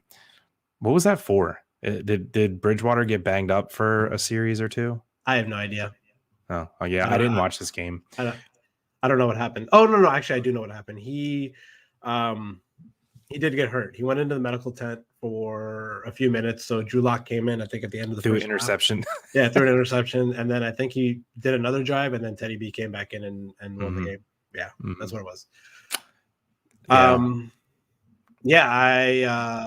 They're looking good. I'll say this. I asked this question in my Facebook chat earlier with my football friends. I'll ask you. I don't really understand the line this week between them and the Chiefs. The Chiefs are -10 against them. Wow. I really like the Broncos. I think the line should be like -6 or -5 Chiefs. In Kansas City? In Kansas City, yeah. To me, it feels like a 7.5 line. Yeah, like a 7 line, maybe. Like, I feel like 10 is way too much. That's why you should probably bet the Chiefs. Yeah, probably. I don't know, but I'm gonna be a fish and bet the Broncos. But tell me the fantasy stuff from this game, Chris. Yeah, just more frustration out of the backfield there. Man, Javonte Williams just has league winner just stamped huge on his forehead, and it's just so frustrating because he's doing good enough. I mean, I don't know what his rank is on the year. I'm gonna guess he's around like 20th. Where is he at? 28, not that great. But man, if Melvin Gordon would just get a 3-week injury already, like, he's stayed healthy all year, he's produced all year, he's got the volume all year, and he's played fine. But Javonte Williams is ready to go, man. I mean, he looks incredible. He had a reception this game, went for 42 yards. He looked absolutely outstanding. If you have him in Dynasty, you're absolutely boosted about that. Kid's going to be really good. I just really wish this their matchups down the stretch. Get this. So they have Kansas City this week, decent matchup. Then they have Detroit, Cincinnati, Las Vegas, Chargers, all terrible run defenses. If you have Javonte Williams, you're absolutely praying that Melvin Gordon gets banged up and Javonte can take hold of this backfield, get himself 22, 23 carries, and just absolutely dominate. Other than that, my takeaway is I have Cortland Sutton in like 4 leagues, and I don't know what to do because I feel like I'm just playing him at this point because he's tall, athletic, and has a cool name. He's really good when Jerry Jeudy's not playing. I don't know what to do in our big money league that we're in together, right? I have Jeudy and Sutton. And I think this week I have to play them both because I think I have. Well, you have to play at least one of them because Kansas City's not that great on the back end, even though they've kind of improved defensively recently. But yeah, I don't know. I have DJ Moore on bye, so I think I actually have to play both unless I pick someone up. But man, talk about frustrating. Like the guys, and even more confusing, he just got a huge contract extension. Cortland Sutton? Yeah. Yeah, because they know he's going to be amazing next year with Aaron Rodgers. Can't wait. Can't wait. Yeah, man. I'm like really starting to become an Aaron Rodgers fan. It's like kind of unhealthy. I just love Aaron Rodgers. He's a great quarterback. He's a Hall of Fame quarterback. He's one of the best quarterbacks I've ever seen. His attitude is kind of funny. Like I feel like he does these things to like make you think he's down and out. He like showing off his foot on social media, and he's showing off. He's saying that he kind of vaccinated, not like all these like lying or whatever. But like I feel like he does this so like we say, oh, Aaron Rodgers is down and out and he's gonna mess up, but then he just comes out and crushes the Rams and plays amazingly, and like he just does a big F you to the media. Like I feel like he does that. I kind of like that personality, to be completely honest. Yeah. Well, that's our next game. We won't talk too much about him yet, but yeah, I'm with you, man. He's kind of cool. Yeah. So more about this game. Yeah. Javonte Williams, absolutely have to hold on to him. And same with Melvin Gordon. If either of these guys go down and the other one takes the lead role with this schedule they have, you are going to clean up. So hold on to both of them for sure. Jerry Jeudy, this is hard, man, because this team wants to run the ball. They ran the ball more times than they passed it. 33 runs versus 25 passes. They don't want to throw the ball, and they have so many, I know it's cliche, so many mouths to feed. They just extended Tim Patrick too to a nice contract. So Tim Patrick, Jerry Jeudy, Cortland Sutton, Noah Fant, Albert O, Melvin Gordon, Javonte Williams. I mean, it's like they have the weapons to be a Super Bowl team, but they're just lacking an amazing quarterback. And Teddy B's good enough, and he's a game manager enough to win games and make the playoffs, but not good enough to win a Super Bowl, obviously. So, it's a situation that we kind of knew going into this year that these guys were going to be fantasy relevant, but just not relevant enough. Did the Broncos just blow their window? Was this, did they just like, if they had Aaron Rodgers this year, we talked about this in the preseason show. If they had Aaron Rodgers, are they the Super Bowl favorite? Yes, I think they are, right? Mm-hmm. Or I would think so. Or Deshaun Watson, maybe. I don't know. Oh yeah, either or. I mean, any top 10 quarterback, and they're the Super Bowl favorite. I mean, those weapons are unreal. I mean, and they probably, if they have that situation, they probably don't do things like trade Von Miller and stuff, and like what they've done on the defense. They probably hold on to those pieces because they probably are in a Super Bowl contender. It's tough to say being in the same division as the Chiefs, though. I don't know. We'll see. Did you see the question we just got in the chat? No. Let's see what happened here. You're laughing. Okay, so Deluxe Crank Play says again, Joe Mixon and Mark Andrews for a trade. Oh, is it a repeat of the question? It's literally the exact same question. Oh, maybe he just he forgot he already asked it. Yeah, maybe. We already answered that, Deluxe. I don't know. Yeah. We said we wouldn't do it because a 6-team league. We want to hold on to Mixon there. Yeah. Sorry, we already answered that question for a few minutes. Just rewind back to where you asked it the first time. But any thoughts on the Charger side of the ball in this game, Chris? No, just that Keenan Allen does his thing again. Keenan Allen, wide receiver 9, does his thing. He's like, Hunter Renfrow, but a little bit boosted. Yeah. Just so freaking solid. Mike Williams, if you had him early in the year, I hope you traded him. He's been a total bust ever since. I don't know. I'm guessing. Since he went down with that injury, he has not come back good. Yep. So Eckler had a bad game. No, he did all right. He saved himself with the touchdown through the air. Receiving. But what's he on the year? I'm gonna guess top 5. He's number 2. Yeah, Guys, in PPR at least. In standard, he's probably not that great. He literally had 4 touchdowns the week before against Pittsburgh. Damn, he's number 2 in standard too. Yeah. Okay.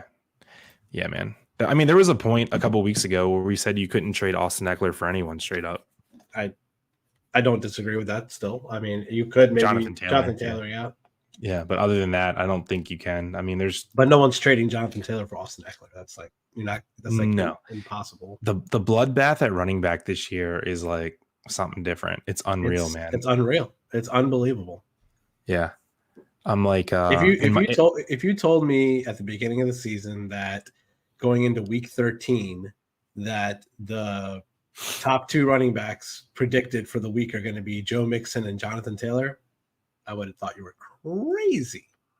You know what's crazy is like if you think of the draft order at the beginning of the year, there's actually a really good chance that there's a lot of teams out there that started their draft Taylor, Mixon or Taylor, Najee, or maybe even like Aaron Jones, Taylor, or some combination of those 4 players is like if you had like the 10th or 11th pick in the draft, you could like if you had pick like 9 through 11, you could easily have 2 of those players, and that's sometimes it just takes luck like that. You know, being in the right part of the draft, like.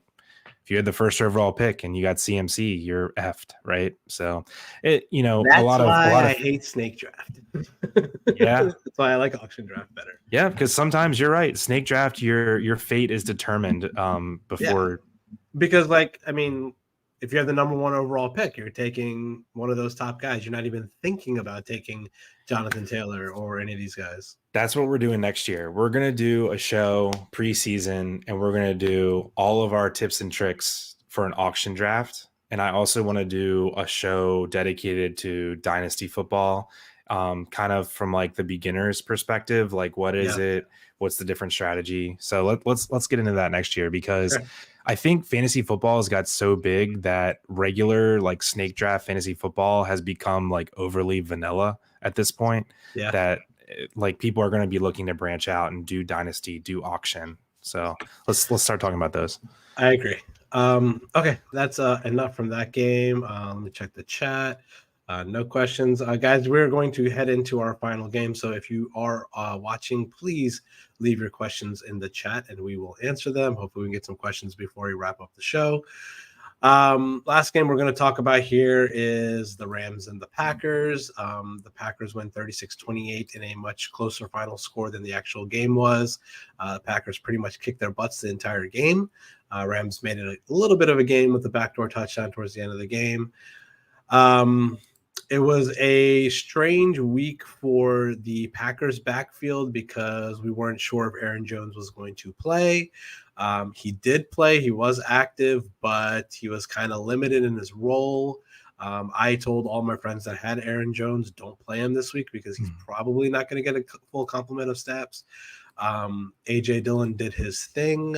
He went for 24-69. He is a threat out of the backfield catching passes. So even if you have AJ Dillon still, you could potentially use him in a flex position with Aaron Jones getting back to his full complement of snaps. I feel like AJ Dillon plays kind of like a JD McKissick kind of role in that offense, like catching balls out of the backfield, third down back. But what are your thoughts on that, Chris? I thought is that like AJ Dillon's one of the most intriguing athletes in the whole NFL because the guy is like an absolute mammoth. He's literally the size of Derrick Henry, almost. Yeah. I don't know his exact specs, but I think AJ Dillon's like 6'3", 245. I mean, he's just massive. And he developed some freaking mittens, man. Like that guy can catch. Like he doesn't just make like the Derrick Henry type catches where, you know, he bodies them up and then rumbles. Like AJ Dillon makes like snag catches away from his body. He's 6 feet 250. 6 feet 250. Okay. Yeah. He's huge. Yeah. Yeah. He's Eddie Lacy-esque. Yeah. but not fat. Yeah. Skinny Eddie Lacy. Got it. Yeah. Yeah, he's solid.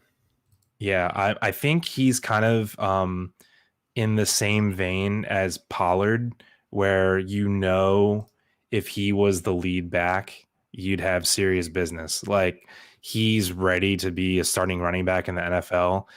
Him and Pollard and probably Madison too But are he's not three. going to be for They a just couple of years. re-signed. They just re-signed So resign Aaron Jones, Jones. and he's still on his rookie deal for at least a couple more years. So I know don't him and Pollard in like dynasty type, keeper type leagues. It's super frustrating because, they're probably both in the top 15, top 20 talent wise in the NFL. Yeah. But they're just never going to get their chance unless an injury comes, because of the contract situation on their team. Yeah. Yeah, but you got to do what you got to do. I think you nailed it that Dylan's a flex play. I think he in desperate times can even be like RB2. He's getting the looks, and honestly, who's to say that they don't, he doesn't lead the team in carries? I mean, Aaron Jones is probably probably not though, right? I think Aaron Jones is going to go back to his normal role. You would think so. I mean, but they definitely show that they love AJ Dillon. And in terms of like the build of each running back, like Aaron Jones is much more of like the Kamara type, smaller guy, shifty, makes big plays. So he could be more of like the hurry up offense and third down guy, also good in the receiving game. Yeah. And Dillon could be more of like the banger between the tackles. But I don't know, man. I think it's going to be like a 60-40 backfield, which I'm not going to say it makes both of them usable, but neither of them league winnable. So it's just kind of frustrating. So let me ask you a question. So I'm in a keeper league, not with you, it was with my other friends. And my running backs all year were Derrick Henry and James Conner. Derrick Henry went down, so James Conner is like my RB1 now, basically. I had Michael Carter, who was my RB2 for a while. He goes down, so now I'm like literally screwed. I'm still in playoff position, so I can still make a run, but my second running back, my choices are AJ Dillon, Tevin Coleman, Devin Singletary, Jarrett Patterson. Like, I just don't have anyone. Like, I guess AJ Dillon is who I'm starting the rest of the year, right? Yeah, he's on bye this week. So yeah, no, I'm starting Tevin Coleman this week, but I have no choice. I'm not going to start. I mean, I guess Tevin Coleman, Devin Singletary, I guess it's kind of the same thing. Yeah, I might roll Singletary just because the offense is better. But I don't know. I think between Dillon and Carter coming back in another 2 weeks, I think you'll be okay. I mean, I'm assuming you're going to make the playoffs. So yeah, I'm in fifth place. I mean, I can't really afford a loss, but I can still afford like maybe one more loss and still make the playoffs. So we'll see. Yeah. Oh, is Michael Carter coming back in a couple weeks? I didn't. Yeah, they put him on IR, 3-week IR, but that was at least a week ago. So he just missed his first game. So he'll be back. But is he good though now? Because Zach Wilson legit doesn't know how to throw to a running back. I know. Dude. I don't get it. I'm embarrassed to admit this, but like I play in a lot of deeper leagues like you do. Yeah. So like Ty Johnson is very in play. Mm-hmm. And I started Ty Johnson. I'm not exaggerating. I think I started him in like 4 or 5 leagues this week. I started him in DFS. How does he dud out like that?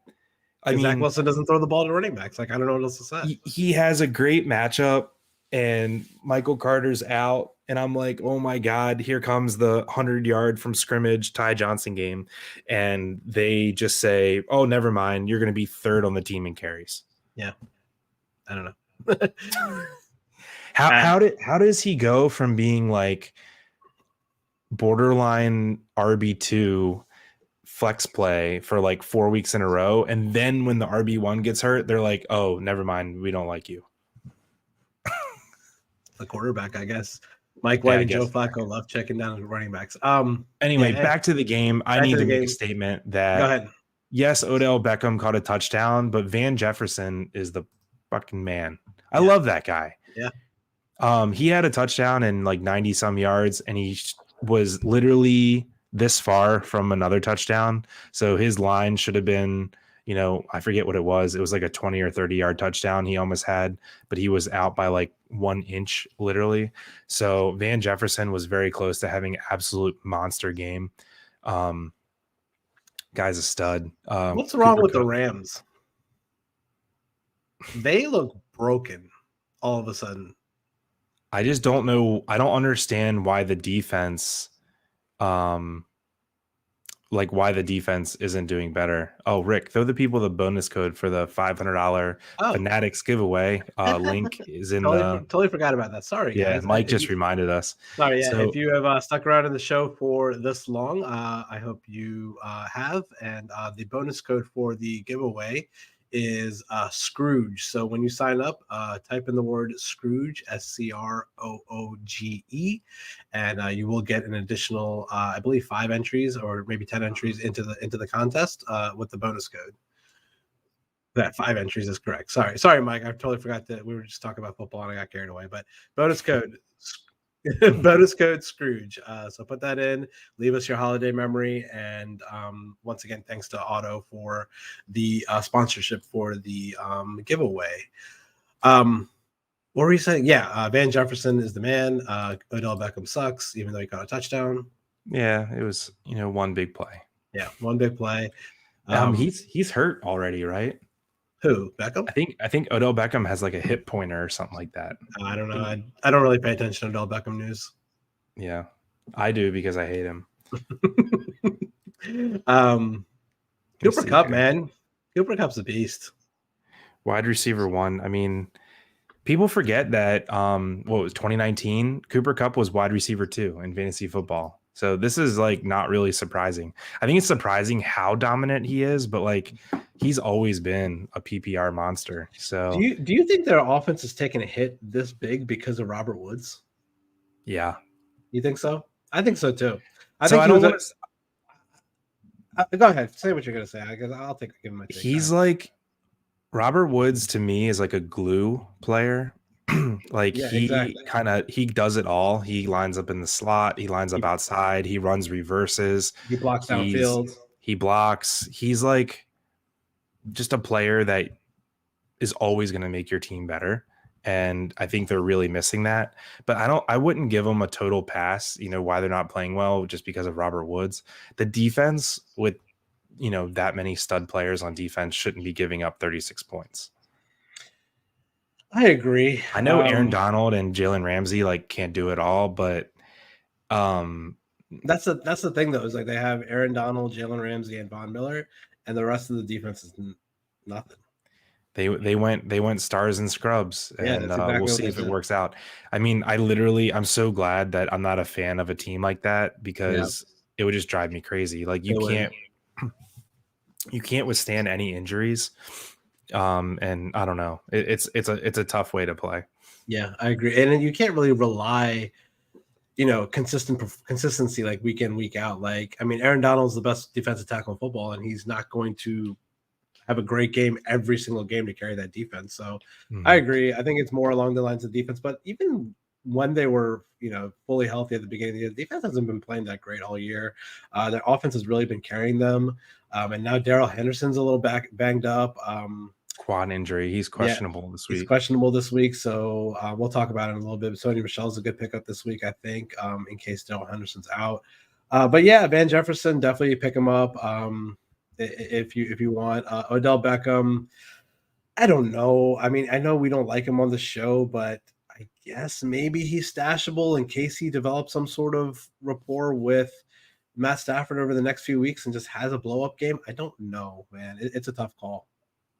Yeah, I'd almost kind of call him like a handcuff. I mean, I don't know that I would start Odell unless like Van Jefferson got hurt or Cooper Kupp got hurt. But sure. I mean, he did show potential in that long touchdown, so I think he's worth a spot.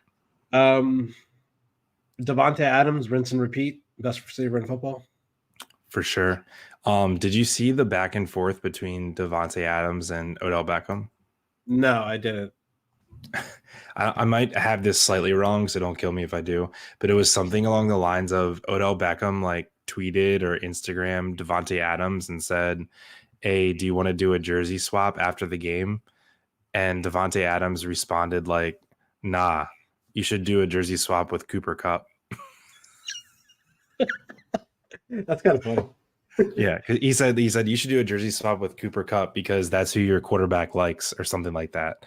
It was pretty funny. You got to look it up. It's funny. So basically, I like Devontae Adams a lot more now because he just dissed Odell Beckham in public. Yeah, he's really good at wide receiver, and I don't really know what his situation is going to be next year. He's What do you do with? Okay, so like, so what do you? he's up for a How do you contract, feel? right? How do you feel about Devontae Adams if like Rodgers leaves and then their quarterback is Kirk Cousins? Well, I assume if he leaves, their quarterback's going to be Jordan Love. I don't think they drafted him to back him up. That's true. Yeah, I don't think they're going to go out. Jordan Love. They're going to at least give him a year. I mean, I think Devontae is still. I don't know. Is he entering the range where like he's like DeAndre Hopkins? You know, his better years are behind him, and he's No, not with a stud quarterback. I don't think so. I think he's still solid at least for a few more years. But we saw it. It wasn't last year when he has MVP 2 years ago when Rodgers got hurt and they were running out, people like Deshaun Kaiser at quarterback and whoever the hell they were running out quarterback. Adams was not fantasy viable at that time. And I right. don't know. I feel like he needs a stud quarterback. If he has a stud quarterback, he's obviously one of the best wide receivers in football, but we'll see. We don't even know if he's going to be a Packer next year himself. We'll see where he ends up. That's true. All right. All right. Want to get in the waivers? Yeah, let's talk about waivers real quick and we'll wrap up the show. If you have any more questions, please leave them for us. This week, let's talk about quarterback real quick. Just a couple names that we've already talked about. I like Jimmy G at Seattle. I don't mind Teddy B at KC. I know you're going to say Derek Carr, so go for it. Derek Carr. Yeah, Derek Carr. Yeah, juicy matchup against Washington this week. Dude, I'm gonna tell you his next couple games. I've Yeah, been planning for this in a couple leagues for like a month now. All right, so he's wide receiver QB 14 on the year. He has Washington, who's literally the worst team in the NFL against quarterbacks, Kansas City, who's top or worst 5, and then Cleveland, who's worst 5. And then in the championship week, he has Indy, which is worst 5. Yeah. I mean, he literally has the 4 most juicy matchups you can ever dream for. Yeah. Fire up some Derek Carr, man. Let's go. I agree. And then we also mentioned blanking on his name, Taysom Hill, from New Orleans. So definitely those are my names. Do you have anyone else that you want to talk about? That's Tua? It. My 2 are Carr and Hill. Tua? Yeah, man. You saw the graphic today that we were doing in our group chat, how Tua's had better stats than Kyler through the amount of games that he's played so far. And Tua's done it on like a bad hip and a broken finger. Yeah. They're surging, man. They won 4 in a row. They have matchups against the Giants and the Jets the next 2 weeks, which they should both win, I think. That'll be 6 in a row for them. They could sneak into the playoffs. I'm not gonna say they're dangerous in the playoffs, but they could sneak in. Remember when y'all were making fun of me that I bet the over on the Dolphins win total? Here I come, baby. I don't know if they'll hit it, but I think what was it, like 8.5 or 8.5 or 9, maybe. Yeah. Something like that. They can still get there. Yeah, they could. Running backs. Number 1, obviously, we're going to talk about is Alexander Mattison. Mm-hmm. So let me ask you this question because we didn't talk about it at all, and they're on bye. Obviously, the other big news coming out of this week is Christian McCaffrey is out for the year. Obviously, a lot of people are going to flock to Chuba Hubbard, but this last week after Christian McCaffrey got hurt, Amir Abdullah was the guy, and he got more run than Chuba did. And I don't know if it's because they were behind in the game. It might be a situation like Tennessee where if they're ahead, Chuba's the play. If they're behind, then Abdullah's the play. I'm not sure. But what do you think? I don't want to overthink it. Amir Abdullah is 29 years old and hasn't done anything in the NFL. I think it had to do with game flow, and they were getting crushed, right? Yeah, they were getting crushed, yeah. Don't look into it too much. Chuba Hubbard is their guy. I mean, when McCaffrey went out earlier in the year, Chuba had a couple of good games in a row. I mean, he didn't have any amazing games, but he was just fine as a RB2. I'm not spending any money on what's his name? Amir Abdullah. Yeah. But yeah, I think Madison is worth 100% of your remaining fab budget easily. Chuba Hubbard, probably at this point, I mean, there's no real sense in saving a whole lot of money past this week or next week. So I'm probably also blowing all my money on Chuba Hubbard or close to it. Or you could be like Unk in our one league and spend all your money on Chuba Hubbard and then drop him an hour later because he thought he was on bye. Somebody that we play with, he's number 1 in the league right now. Spent $50 on Chuba Hubbard this morning. I think he realized he had a bye this week, so he was like, can't play him this week, and dropped him for Tevin Coleman. An hour later. I didn't really understand. I was like, what are you afraid of? You're in first place. Like, you're going to make the playoffs. Hold on to Hubbard. Didn't make sense to me, but that's it's kind of the guys we play with, I guess, in that league. I'm not really sure. That's why it's like fantasy is great because every league is so different, and there's always going to be like 1 or 2 puzzling moves like every couple weeks that you have to take advantage of. I'm on the West Coast, so like when I wake up at like 7, like waivers have gone for a while, and you guys are awake on the East Coast, and I like woke up and I didn't really thought I read it correctly. I was like, wait a minute, what? He spent $50 on Hubbard and then he dropped him an hour later. I was so confused. I didn't know what was happening. But anyways, but yeah, Hubbard's the guy, I guess, to pick up. I wouldn't fault you, I guess, if you want to take a stab at Abdullah if Hubbard's not available and you need somebody, but I don't really have any, too much thoughts on Amir Abdullah. Yeah, over so there's actually someone I like more than Chuba Hubbard. I know what you're gonna say. Jamal Williams. Yeah. Yeah. So but we don't even know if DeAndre Swift's actually out. So I actually read right before the show that it actually could be a multi-week injury. What? Yeah. So I was reading earlier today that he could play this week. Let's see. Let's just see the most recent news here. Yep. Per Jeremy Fowler, DeAndre Swift could miss multiple weeks. Yeah. So per Jeremy Fowler, we'll see. But okay. So yeah, because Chuba's on bye. Okay, so if you're in like first or second place and you can withstand a loss or two, Chuba's probably my play. But if you're, in third, fourth, fifth, sixth position, trying to like get a playoff position, I think you need Jamal Williams because he's a really good play this week when Swift's out, and you might be able to play him for 2 weeks. So like Jamal Williams a lot. And another sneaky play, because I don't think he was added on a lot of waivers, but he could end up being a late week add, is Sony Michel. If Darrell Henderson ends up being out because of his quad strain, then I think you have to pick up Sony Michel, like just in case. Just he's an easy RB2. I think they're playing Jacksonville. Yeah, he's gonna have at least 15 touches in this game. So yeah, I like Sony Michel this week. Yep. One more name we didn't talk about. Miles Sanders got banged up in this last game, so we've seen it. We've seen it a few times this year. Boston Scott gets touches, but it's kind of a murky situation because Jordan Howard, I don't know. What's the other guy's name? Kenneth Gainwell. Kenneth Gainwell. I don't know, but he's been phased out. I wouldn't worry about him. Boston Scott seems to be the guy in that offense, but Philly is the weirdest team, dude. Like, I really don't get them. They seem amazing one week, and then they go out and score like 5 points against the Giants, and they lose. I don't really understand them, but if you need to start somebody, Boston Scott, I guess, is not the worst pickup this week. Yeah, against the Jets, you could do worse, especially if Miles Sanders doesn't play or is limited. About Philly real quick. Why is it week 13 and we don't know if Jalen Hurts is good?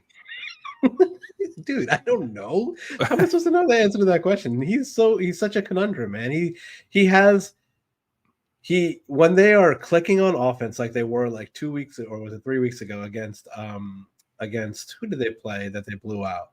They blew someone out, and they also played well against the Chargers. They look so good on offense, but then there's weeks like last week where he goes back to his typical read option, roll to the right, and throw the ball away. Like, that's his thing. He loves throwing the ball away, running to the right. Although I will say this, I know you probably don't like to hear it as a Ravens fan, but dude, Lamar Jackson needs to learn how to throw the ball away a little bit more. Like this guy takes so many sacks thinking that he can make every single play in the world. And I'm just like, dude, stop taking a sack when it's first down. I'd rather have 2nd and 10, throw the ball away than 2nd and 17. Like stop doing that. Throw the ball away. But anyways, Hurts throws the ball away a lot. I don't know. I really don't know the answer to that question. He might be good.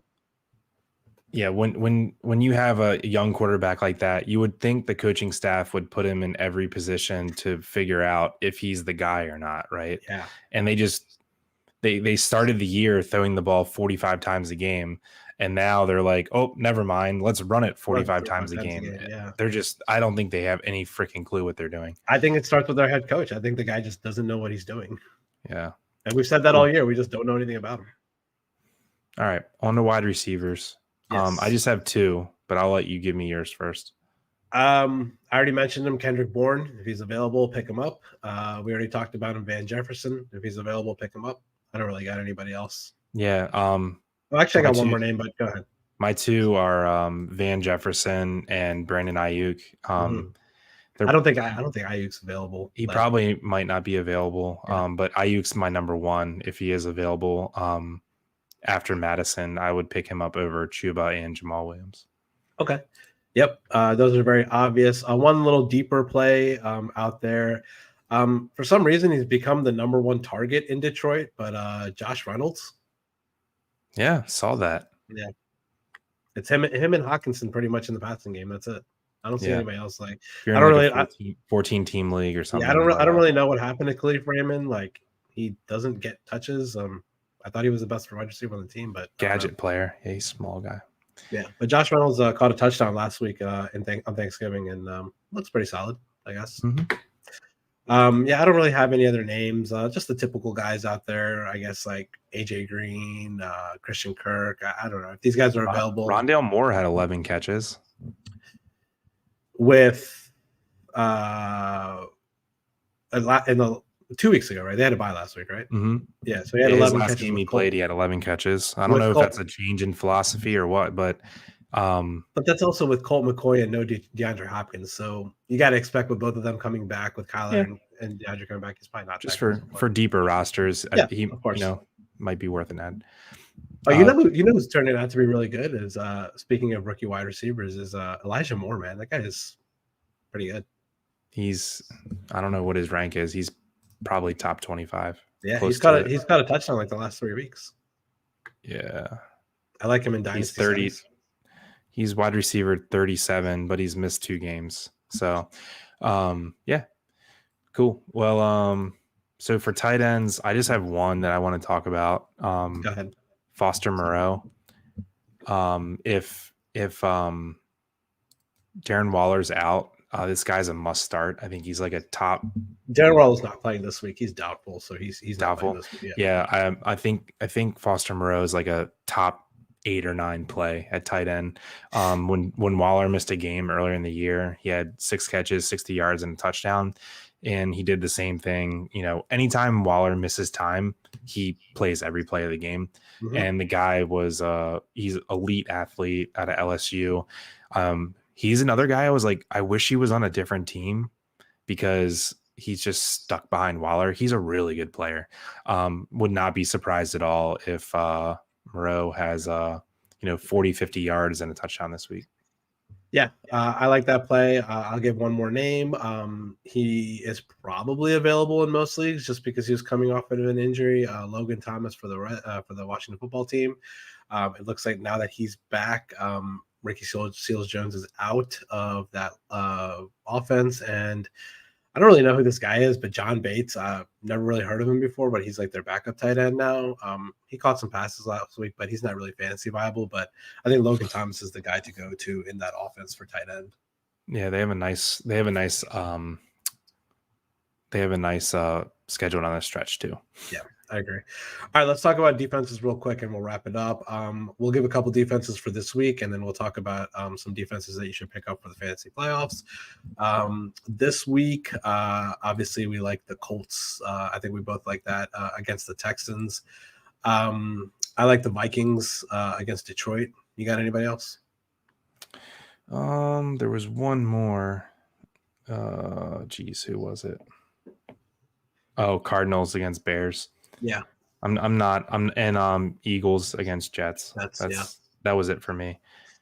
I gotta give some kicker love real quick. Go ahead. In my really big money league, I picked up Nick Folk like I five weeks ago. Dude, he's unreal. Yeah, he's so good. I just oh my gosh. I'm now over the fact like I don't think you need the kicker on like the very greatest offense. You just have to find the coach that like just doesn't mind kicking field goals. And Bill Belichick freaking loves kicking field goals. And that is why I hate kickers, because you just don't know. Yeah. Like in our league with B, where we need 2 kickers, I have Nick Folk and Matt Prater for the Cardinals, and I've been starting Matt Prater like all year because I'm like, oh, he's on the Cardinals, they just score, they just run it up. But Nick Folk's the better player because for some reason they just love running the ball down to and not scoring touchdowns and kicking field goals. So that's why I hate kickers, but ban kickers for life. For sure. Defenses, I don't really else have much this week. I don't mind the 49ers at Seattle, but like I said, just speaking of playoff defenses, if you have a chance to pick up the 49ers, they have the Falcons, the Titans, and the Texans, weeks 15 through 17. Really juicy matchups for them. Another one that I like is the Dolphins in the playoffs. If you can pick them up, they have the Jets, the Saints, and the Titans. So those are 2 defenses I like in the playoffs. Do you have anybody else that you like in the playoffs to pick up? No one in the playoffs, but I have one that I think you have to like start stashing for next week because like we said earlier, your roster spots at this point, you don't really need the depth to start thinking ahead. I'm adding the Titans anywhere I can this week because they have the Jaguars at home in week 14. So week 14 is going to be the last regular season game for a lot of people. If your playoffs are 3 weeks, 15, 16, 17, a lot of teams are really going to need that win. Week 14, go ahead and drop your worst player on your roster and add Tennessee 100% of the time. Yep, and then you can actually hold on to them. They're actually on my list for playoffs. They have Pittsburgh week 15, which isn't a terrible matchup. Then they have the 49ers who run the ball a lot, and then they have the Dolphins in week 17. So they're not a bad defense to own for the rest of the season. If you want to pick them up, if you need some modicum of consistency, they're not the worst. They're not the worst to own. All right. Anything else, Chris? We didn't get many questions tonight, so we're going to wrap up the show. Once again, enter the contest for the $500 Fanatics gift card, bonus code Scrooge. The link is in the description of this video. Anything else on football, Chris? It's a wild game, man. Every week there's something new happening that I just don't expect. Yeah, we'll have a lot of fun stuff to talk about next week. Our Ravens go on the road and play a division game at Pittsburgh, and Bill's Mafia is taking on the Patriots to see who will be first place in the AFC East. So AFC North and AFC East bragging rights up for grabs. Yep. So pump man for this slate of games. And it'd be really nice if the Chargers could beat the Bengals this week. That'd be great. That'd be great. But they're not looking that good, so I don't know. Good luck with everyone. You have 2 weeks left to make your playoff push. Hope we helped you out with some tips and tricks. Hit us up on Twitter. Our Twitters are right down here. We'll help you out if you have any questions. And we do this every week. So we'll talk to y'all next week. All right, guys. Take it easy. See you.